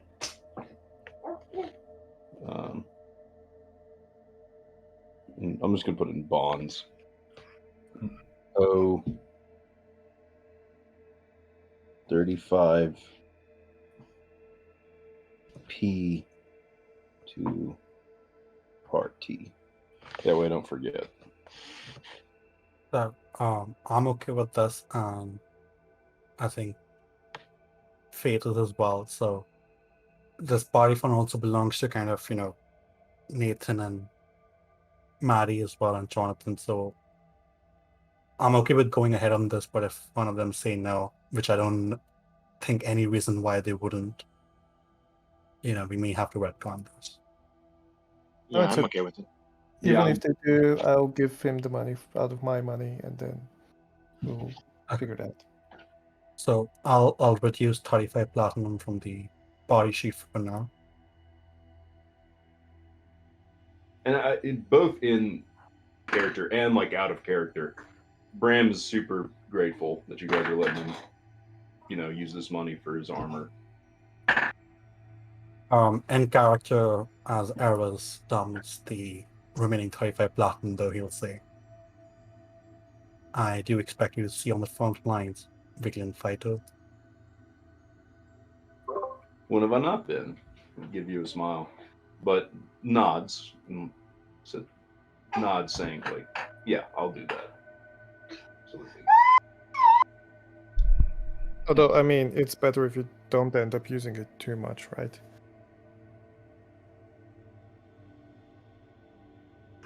Oh, I mean, of course, if we can avoid a fight, that's all well and good. But this line of work, it's not completely avoidable.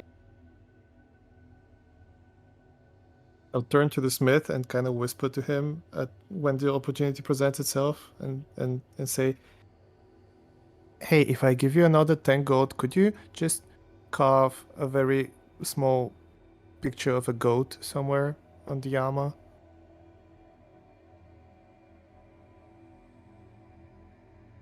Oh, yeah, that shouldn't be too hard. Magnificent. Here we go. And I will give him another platinum. He'll, yeah, I mean, he'll, not really understanding that this isn't just like part of what, he probably wouldn't really understand that this is not something that Brahm wanted to get go, and the armor will emerge with a it's not a bad engraving of a goat, but it's like a pretty basic engraving of a goat on the left shoulder plate. Magnificent. Love it. Yeah, the armor just takes a lot of your measurements and uses a set of armor that he's already had made and kind of makes modifications to it, shortens some things, remolds others, and all that, and just kind of fits it to you before giving it to you. And that whole process probably takes at least a couple hours. I'll turn to him as he's working or getting when he's wrapping up. Be like, hey, then I'll ask the party as well. It's like if anybody wants it, they're welcome to it. But if I got this, I don't really see a need for my old armor. It's good stuff. Yeah, it comes from the Tinson Trading Company. If you want, if you're willing to take it, it's a good steal. I'll sell it to you back. We'll take a look at it. It's seen somewhere. Oh yeah, but it is, obviously it's still good condition.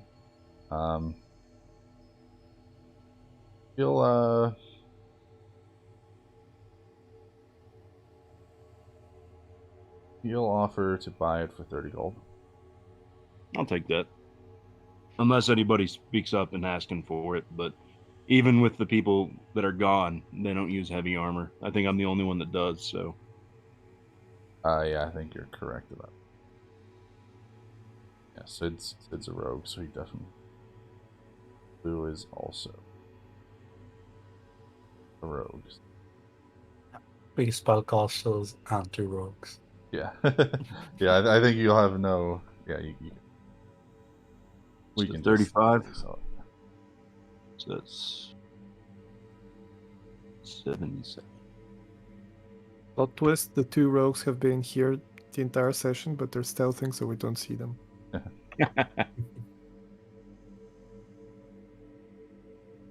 All right. Let's see.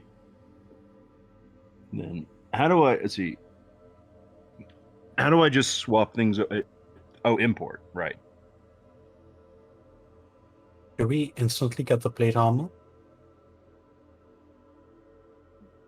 Yeah, it takes several hours, like 2 to 3 hours of taking measurements, making modifications to the existing sets of armors you had on in storage. But yeah, you would get it pretty much, pretty timely manner. It seems this smith, he's not like, he's part of like a larger group of smiths that work, and they have like a larger stock. That stuff's more readily available and can be sold more quickly. I'll ask the armorer there, like similar to how there's like a guild affiliated shop for armors. Is there something similar for spellcasters as well?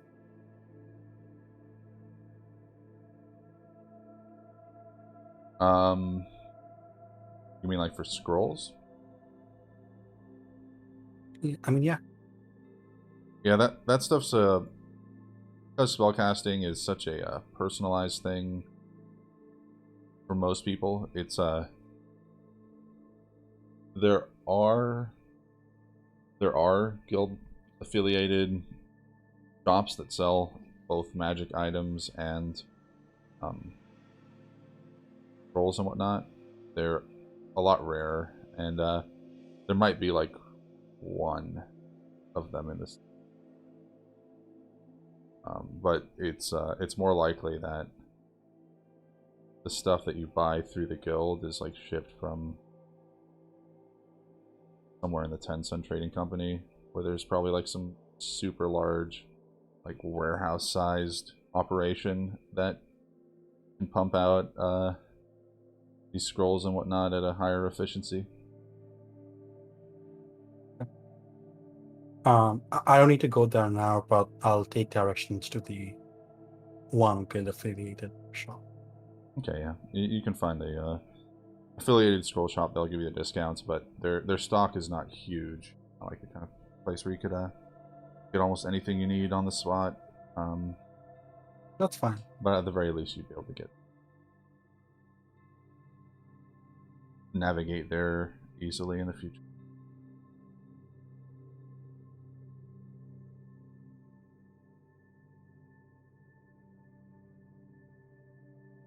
I imagine over the course of the 2 hours that the fitting takes, Eros will sample some of the food that they have in vendors, find some shade and all. Have a night out on the town. Mhm. Yeah, everything feels on edge. The guard presence is super heavy. Seems like whatever problems are riding, you guys are more on the eastern side of the city. You were told to avoid the west side. You presume that's where it's worst. That's also where you know that the poorer districts of the city are. This marketplace you're at is kind of like a very middle class type of area. Yeah, it's everything's a bit on edge. There's lots of guards. People, you still get the impression that everybody's kind of in a hurry. Nobody wants to be out on the streets for very long. And even the shopkeepers are kind of like on edge. See them often glancing down the street, wondering if the rioting or whatever is going to come to them and their shops are going to be ravaged or something. So it's a bit of a tense atmosphere, despite the fact you're trying to have a good time in the city. I don't want to take away from that, from this. This is beautiful, but like, I did not expect to get the plate armor so soon, and I'm just looking at that nice 2-0.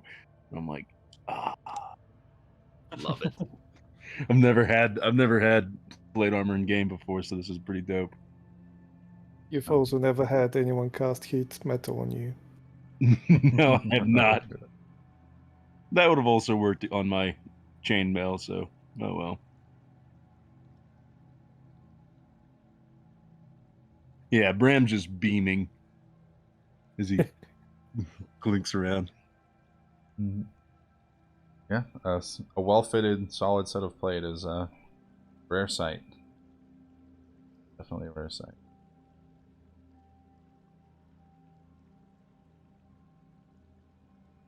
It So definitely wanna makes your go- profile seem stockier even than before.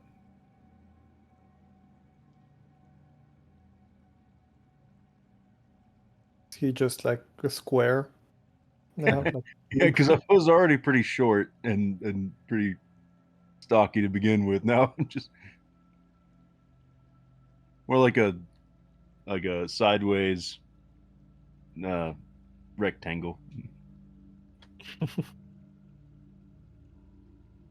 so do we or do we not want to meet with Mr.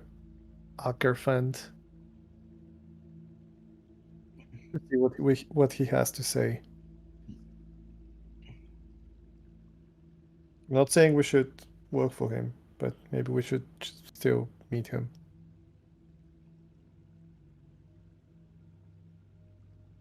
What do you think?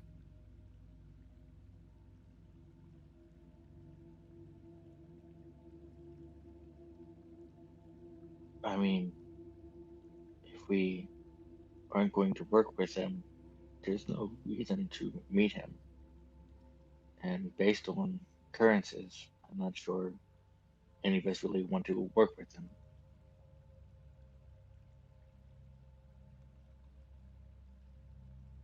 All right. I mean, does it trouble? Just out of curiosity, is it telling to anybody that he's willing to drop? He's willing to drop 4, 5, 600 gold or 6,000 gold minimum to enforce taxes. It feels like he should have just not had the taxes and then not had to pay the guild fee. Maybe it's an oversimplification. Taxes are probably more than that. I mean, it is a big city. The 250 is included in the 750, so it's less. But even if you're not working, I'm interested in hearing what they have to say. And what's the specific assignment that they have in mind.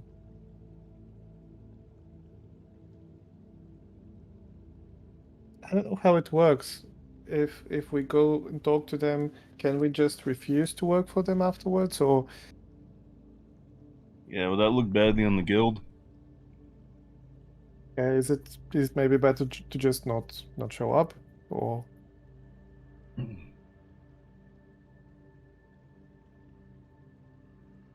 You at the very least know that you can't be forced to do anything. You're not, you're not citizens of any nation or subject to anyone's rule.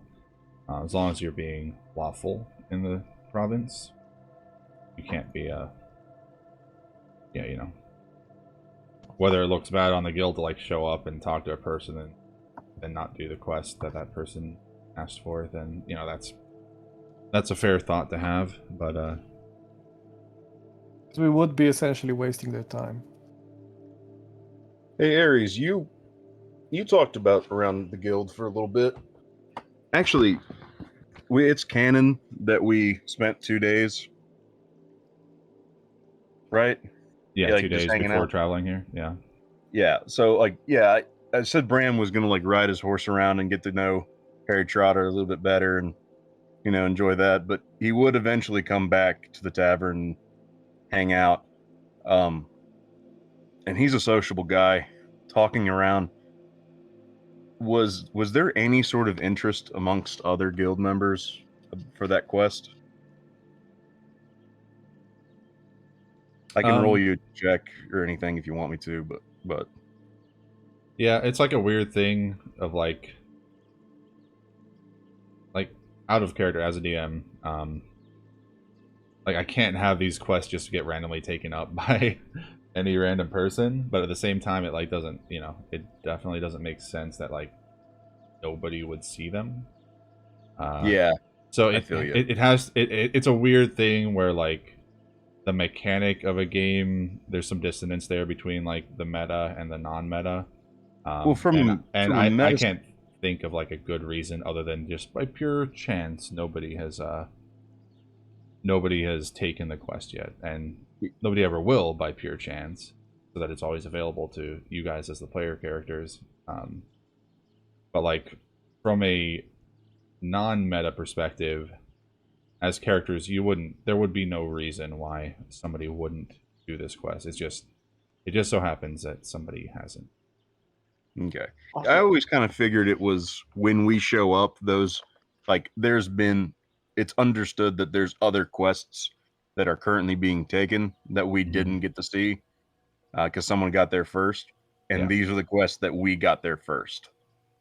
Yeah, or that just other people have neglected and just not taken because they choose. I other things.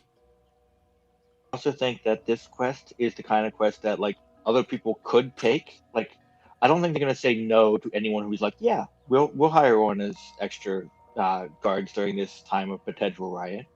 Mm-hmm. Yeah, it's Like, possible that other people have done this quest. You're right. They just kind of they've done the quest, they've gotten their money, but they still need people, so the quest remains up for quite a while. Also, for the record, as a player, I wouldn't be against quests being taken by other parties. That brings a sense of urgency to the game. It brings more importance to the choice of what we want to do, because it could disappear at any moment. So for sure, but as a DM, I cannot make that many quests and just throw a lot of them away because of that. It's like it's too much work because I can't predict what quest you're gonna pick. So like all of them have to be fleshed out, ready to go, and yeah, that makes perfect sense. So I have 2 questions. Do we know if this Akafan person is a Nyatel?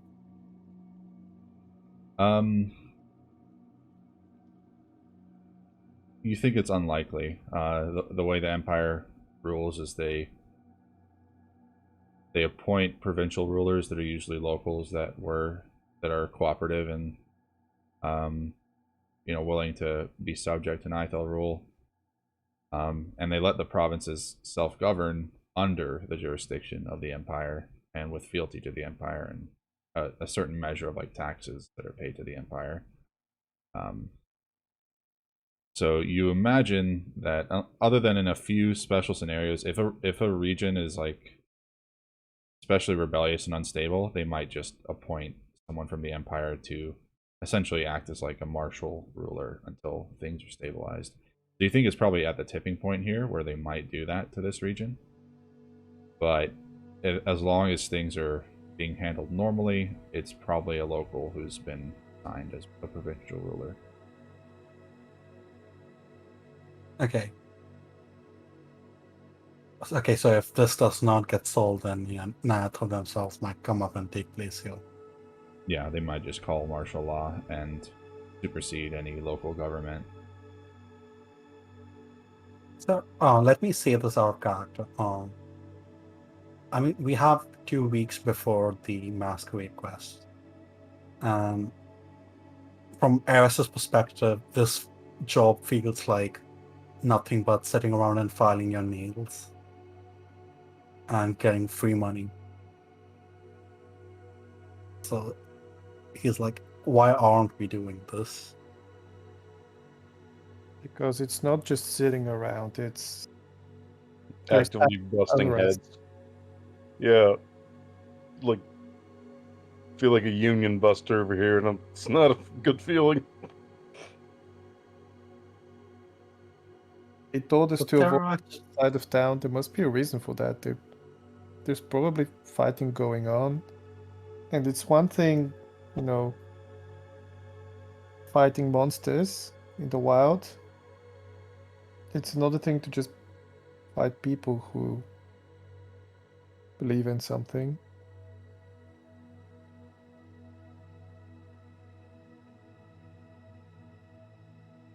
I don't know. I don't really feel like doing it.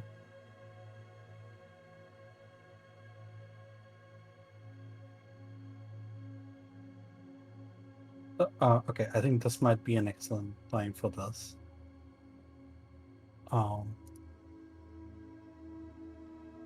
Give me 1 second. This is a new spell.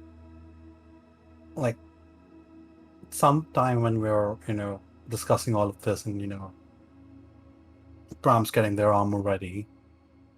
Eris will have like a cup of tea alongside the whatever food that they try, and they'll spend some time kind of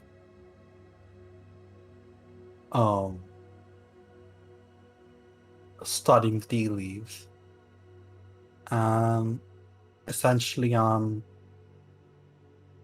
he's trying to gauge on how,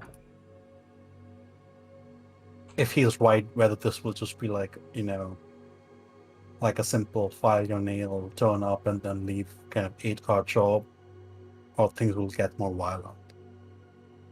And he's trying to decipher that with the new knowledge he learned from Laura through the augury spell. Mm-hmm.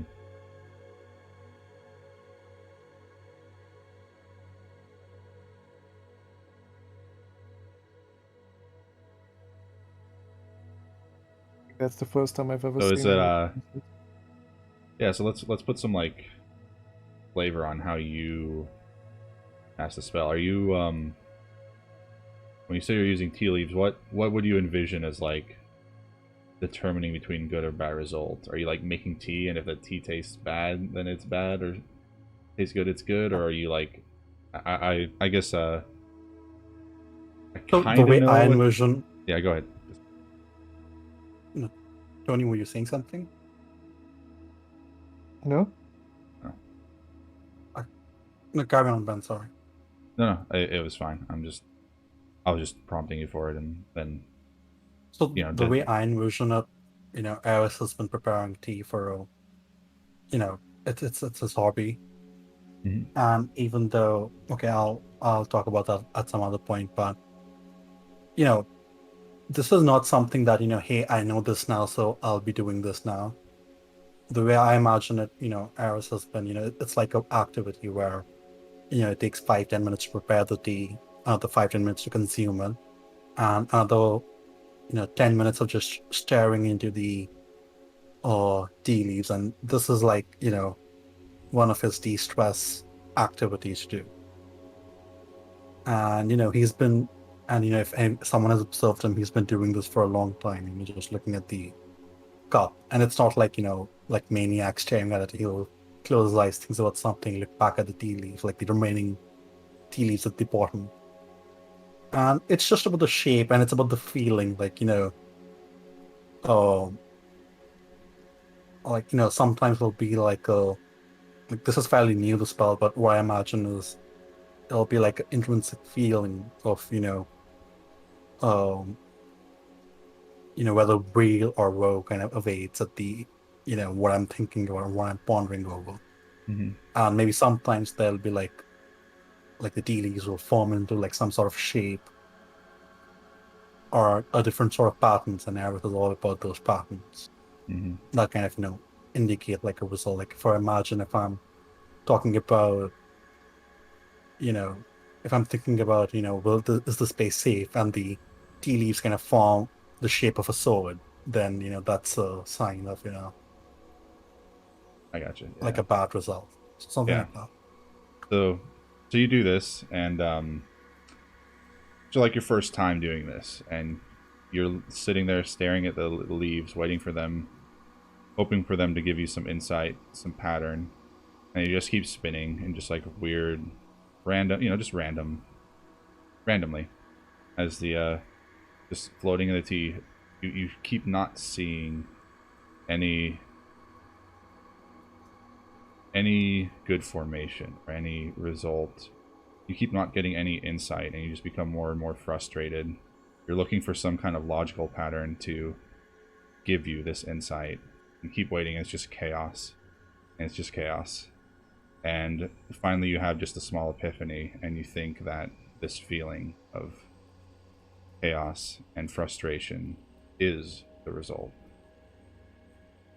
Nice.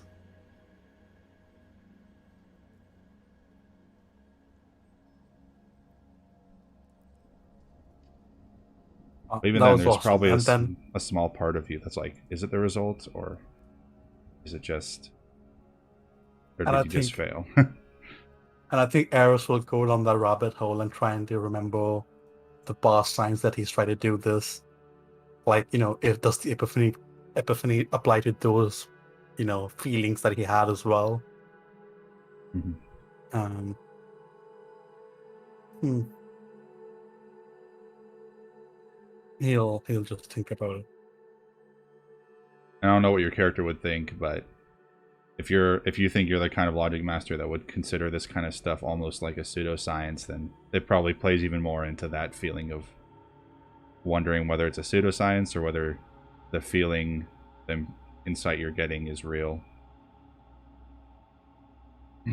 But think- at least for the yeah. moment, you think maybe it's worth acting on. We're not acting on. Or not. It's up to you. It's up to you. I've given you your answer.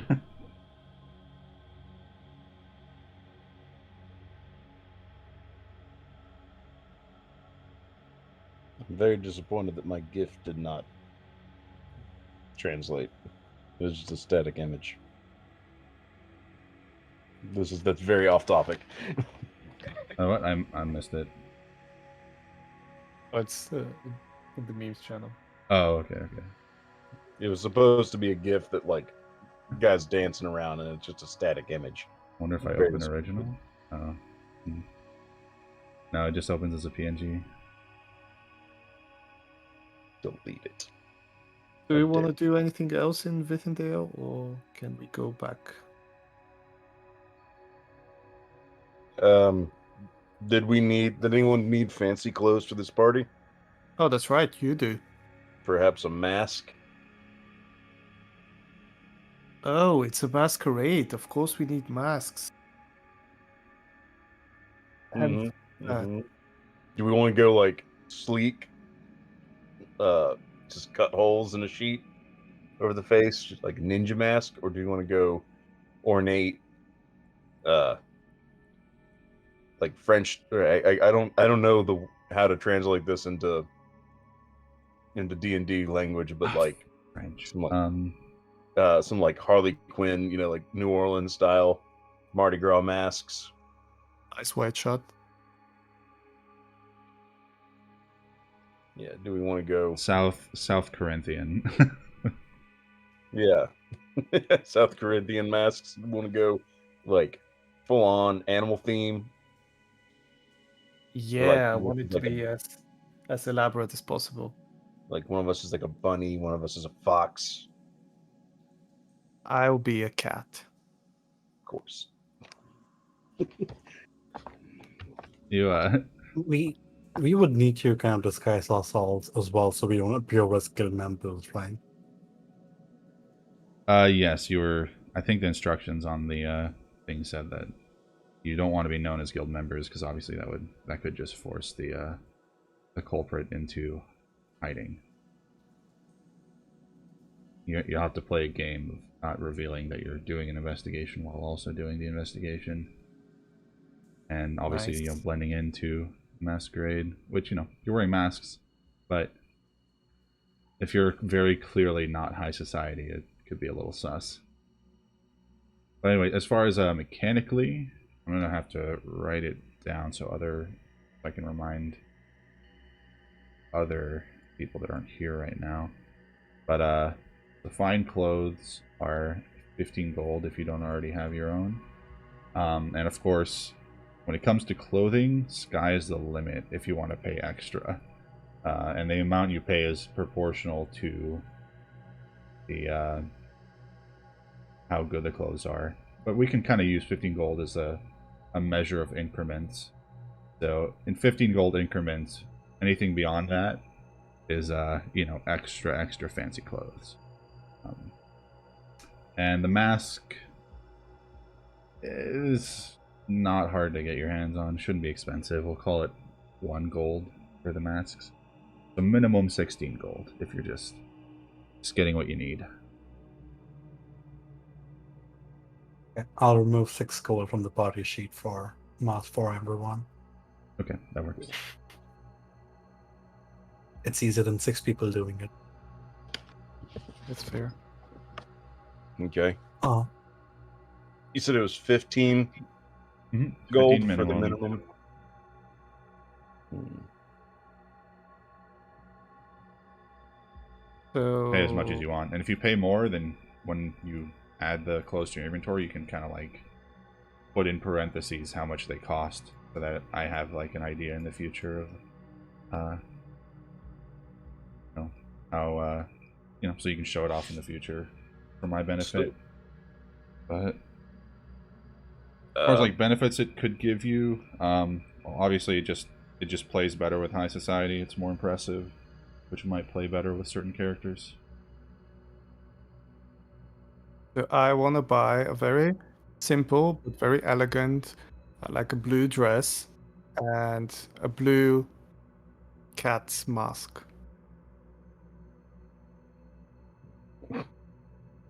I just read Jonathan's post. It's what? Sorry? I just read Jonathan's comment. Yeah. Let's go buy armor and masks. That's not dodgy. Hey, you have those gold pins. It's a free pass. Yep. So yeah, in character. Hey, I've mostly worn like hand-me-downs and functional wear my entire life. Never really had much use for fancy clothes. What? Did you guys help me shop? I will gladly do so. Yeah, help me pick out something that looks good. I mean, nothing's gonna look better than this armor, but I mean, obviously I can't walk in wearing this. Do you happen to have... Unless, what if this is my costume? I'll put like a cape on, like a sash. I'll be like the party knight. I mean, probably not the best idea. No, you don't think I could play that off? Like I could play this off as like a costume, like a rich person would. Like think about it. Think about it this way: a rich person dropping 1,500 gold on a costume. That's got to be pretty impressive, right? I feel like if you were a rich person getting armor as a costume, it would look more elaborate. Yeah, I guess you're right. Yeah, you guys actually think that wearing any armor that can't be very discreet, which I would say that... on that point, I was just about to bring it up. As we're kind of walking back and discussing this, Iris would say, and kind of pointing towards the hide armor that Thors wears, the plate mail, and the leather armor that he wears himself, and we won't be able to wear any of this. And then, if the group wants, we have 2 weeks with some time and investment. I can prepare magic in advance so all of us can have this when we go in. And he'll kind of flick Fate's shoulder and the blue magic of the mage armor will flicker. Ow. Very likely, so it doesn't hurt.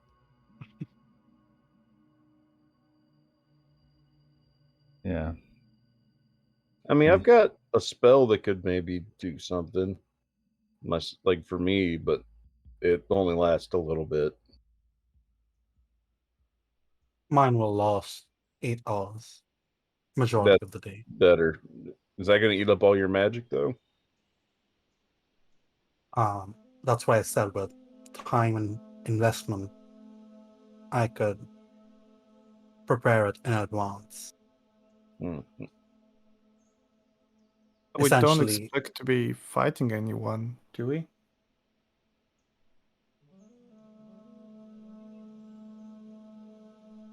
well, Those the either quest recall or- says yeah, but for those responsible for the disappearances are brought to justice. And if someone is being brought to justice, they might not be happy. On that note, we might want to buy some handcuffs or something. Didn't the guild offer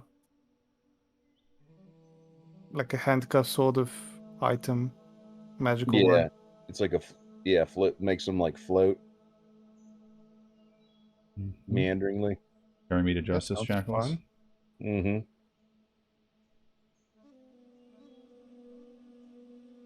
Maybe we could buy one of those and be done with it.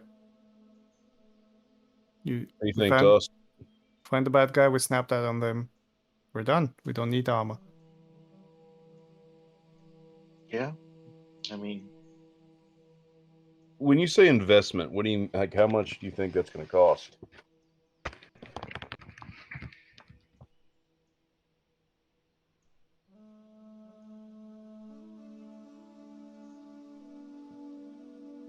Well, Bears? I don't have an exact amount, but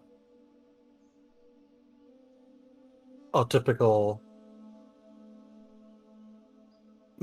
scroll of such power costs 60 gold. If I make it myself, it'll perhaps be cheaper.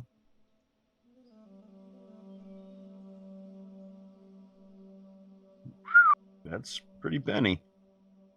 Yeah, it's a That's penny. It's That's it's got some weird utility beyond just for people. You can throw them on other objects. It basically makes anything 300 pounds lighter, which if they're less heavy than that, makes them float a little bit. I think Bram was talking about the scroll.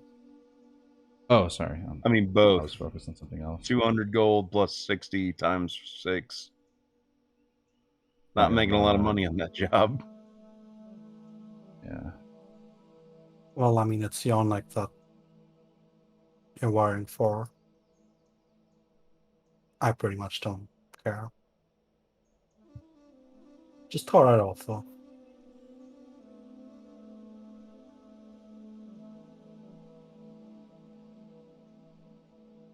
Same goes for weapons, by the way. Not even just armor. Something discreet like a dagger could easily be hidden, but anybody using larger weapons have difficulty bringing them in. Yeah, I could sneak a small weapon in. I don't need to bring my battle axe, but I will feel a little naked without a shield. Armor's one thing, but Just something to remember also, if you're going to be using illusions, is that it doesn't hide the sense of touch. Something like plate armor has a much bigger profile than what the illusion would be showing. Also, why buy fine clothes if you're just going to illusion yourself? right. All right. Well, just regardless. things to consider. That's a lot of discussion that can happen with the rest of the party too. We can say retrospectively that you bought stuff here for next Works time. for me. Yeah, I think he'll go with Faith, and he's gonna try and just spend the minimum. Not If I was a different character, I would have maybe spent more. But he's like, I don't see the point in this. I'm just gonna wear it like the one time. It's a lot of gold for just clothes. And then if she convinces him otherwise, Oh yeah. he might. I will insist that you spend at least as much as I did, which is 50 gold, because you don't want to look out of place in our group. We will be going together, and it would be weird if all of us. No, have we're not. this- It said we're supposed to show up individually. Like, we're gonna be as a group, but we're supposed to show up like individually, so they think we're not, that we're by ourselves, right? Because like the bad guy only targets people by themselves. Well, we can discuss that, but regardless, you don't want to look out of place. There's going to be a lot of fancy people there. Like, okay, you said you hadn't heard of Von Broth before, right? Mm-mm. He's the No. real deal, man. He's one of the best musicians in the world. Like, I've studied many of his works. I can play many of his works. They're just classics. It's going to be a really fancy party. You don't want to underdress.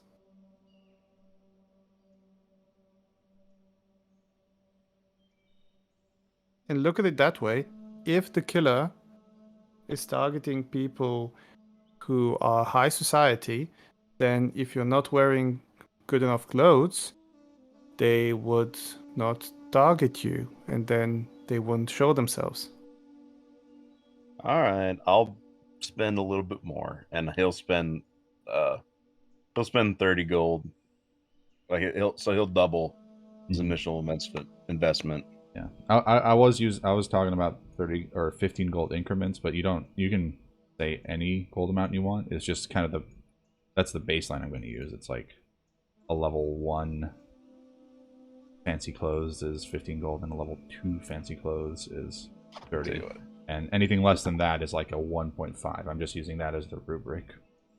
Tell you what, I'll go up to 45, so that's another 15. So 32. All right, level 3. So, yeah, level 3 fancy clothes. I think Sid has the fanciest clothes of us all. I think he spent 60 the last time we were here. Yeah, that Yeah. tracks. Yeah, that tracks. With who Sid is. Like I said, if I was a different character, but I'm going for like a rough, gruff kind of outdoorsy type. Mhm. So it's like, if I was playing Rook, I would, drop a bunch. But Bram What kind here's of, his own person.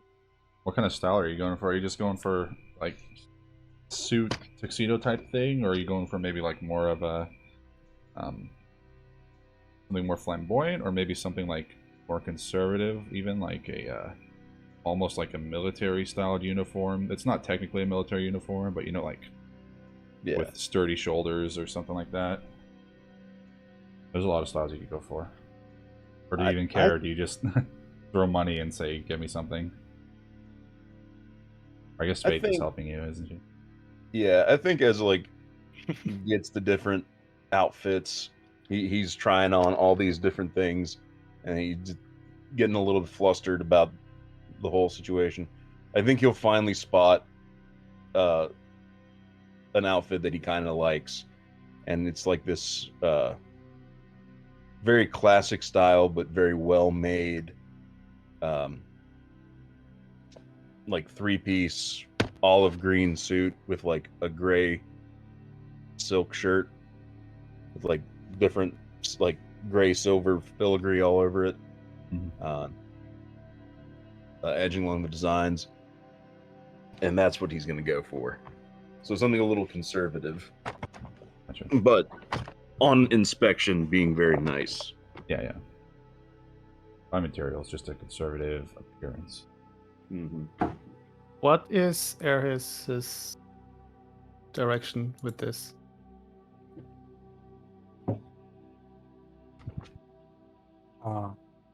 Sorry, I didn't get the point of the question. What sort of clothes are you planning to wear to the party? Sweeping blue robes with silver stars. In a Oh, Merlin hat. so Aris already comes with fine clothes. They're like high quality elven, like a nice tunic and pants. So he's just wearing that. It's like, from quality perspective, it's, like the normal 15 gold fine clothes, but, it's just like normal dressing attire where he is grown accustomed to wearing it. And he's just going to be wearing that. Hmm. Okay, then can I change mine? I want to buy the most flamboyant, show-offy dress that I can for 50 gold pieces. Like with sparkles and fake gemstones or real gemstones if they're cheap enough.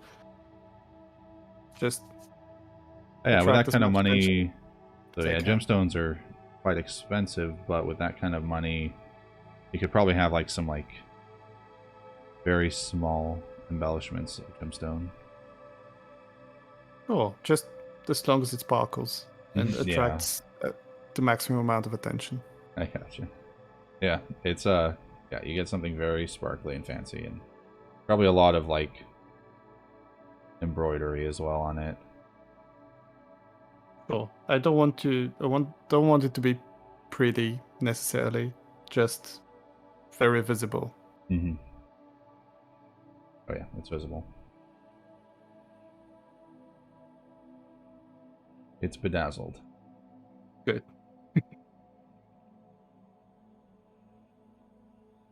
My original idea was to sort of pretend to be Eris's, I don't know, mistress or something. But if he's wearing just boring clothes, then I'm going to go with a different strategy and just try to be. Boring is a matter of perspective. Also, That's these are something a boring elven person would clothes. say. You're dissing your own race. No, you're right.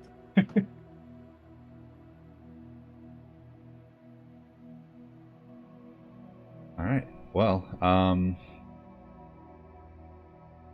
yeah, I guess you guys make a journey back. It seems like, unless I'm reading it wrong, it seems like the consensus is not to talk to Acrophant because it might seem offensive to talk to him about things and be like, "Oh, okay, cool, bye." But yeah, we're kind of at the end of session time, so it seems like a decent stopping point. Like I said, we can definitely do stuff in Vithindale retrospectively next time. Say that you bought certain things or checked out something. We can almost even just say that you guys haven't left Vithindale yet if you wanted to. But we'll figure that out next time with everybody else here. See what other people want to do and what they want to pick up. Exactly. Better to have them for the planning phase. Mm-hmm. I hope you had fun, Ben. I did. I had fun just hanging out. Yeah, no, it was nice. I know this was a more meandering episode, but That's fine. with two people down, I don't think any of us wanted to commit to anything For sure. too serious. Yeah, I don't. I'm pretty glad actually that we didn't do anything too crazy. I was even hesitant to throw in the encounter with Carrick, but I think it was a good time for it. Agreed. I had lots of fun. I love such sessions every now and then. Mm-hmm. That's good. All right, guys. I'm not gonna linger because my time between groups is precious. So I'm gonna get out of here. But yeah, I'm good for next Wednesday as well. So as long as I'm gonna head out too. I'm gonna grab some lunch and then hang out with my wife. Mm-hmm. So I'll take care, guys. You do that. Right. Good session, everybody. I'll see you guys next week, hopefully. Mm-hmm. Thanks for DMing, Ben. Bye. Bye bye. Take care. Have fun, y'all. Next Wednesday. Bye, Devin.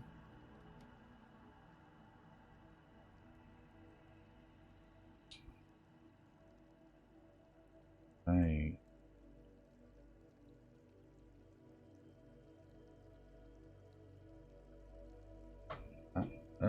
Camera shifted a little bit.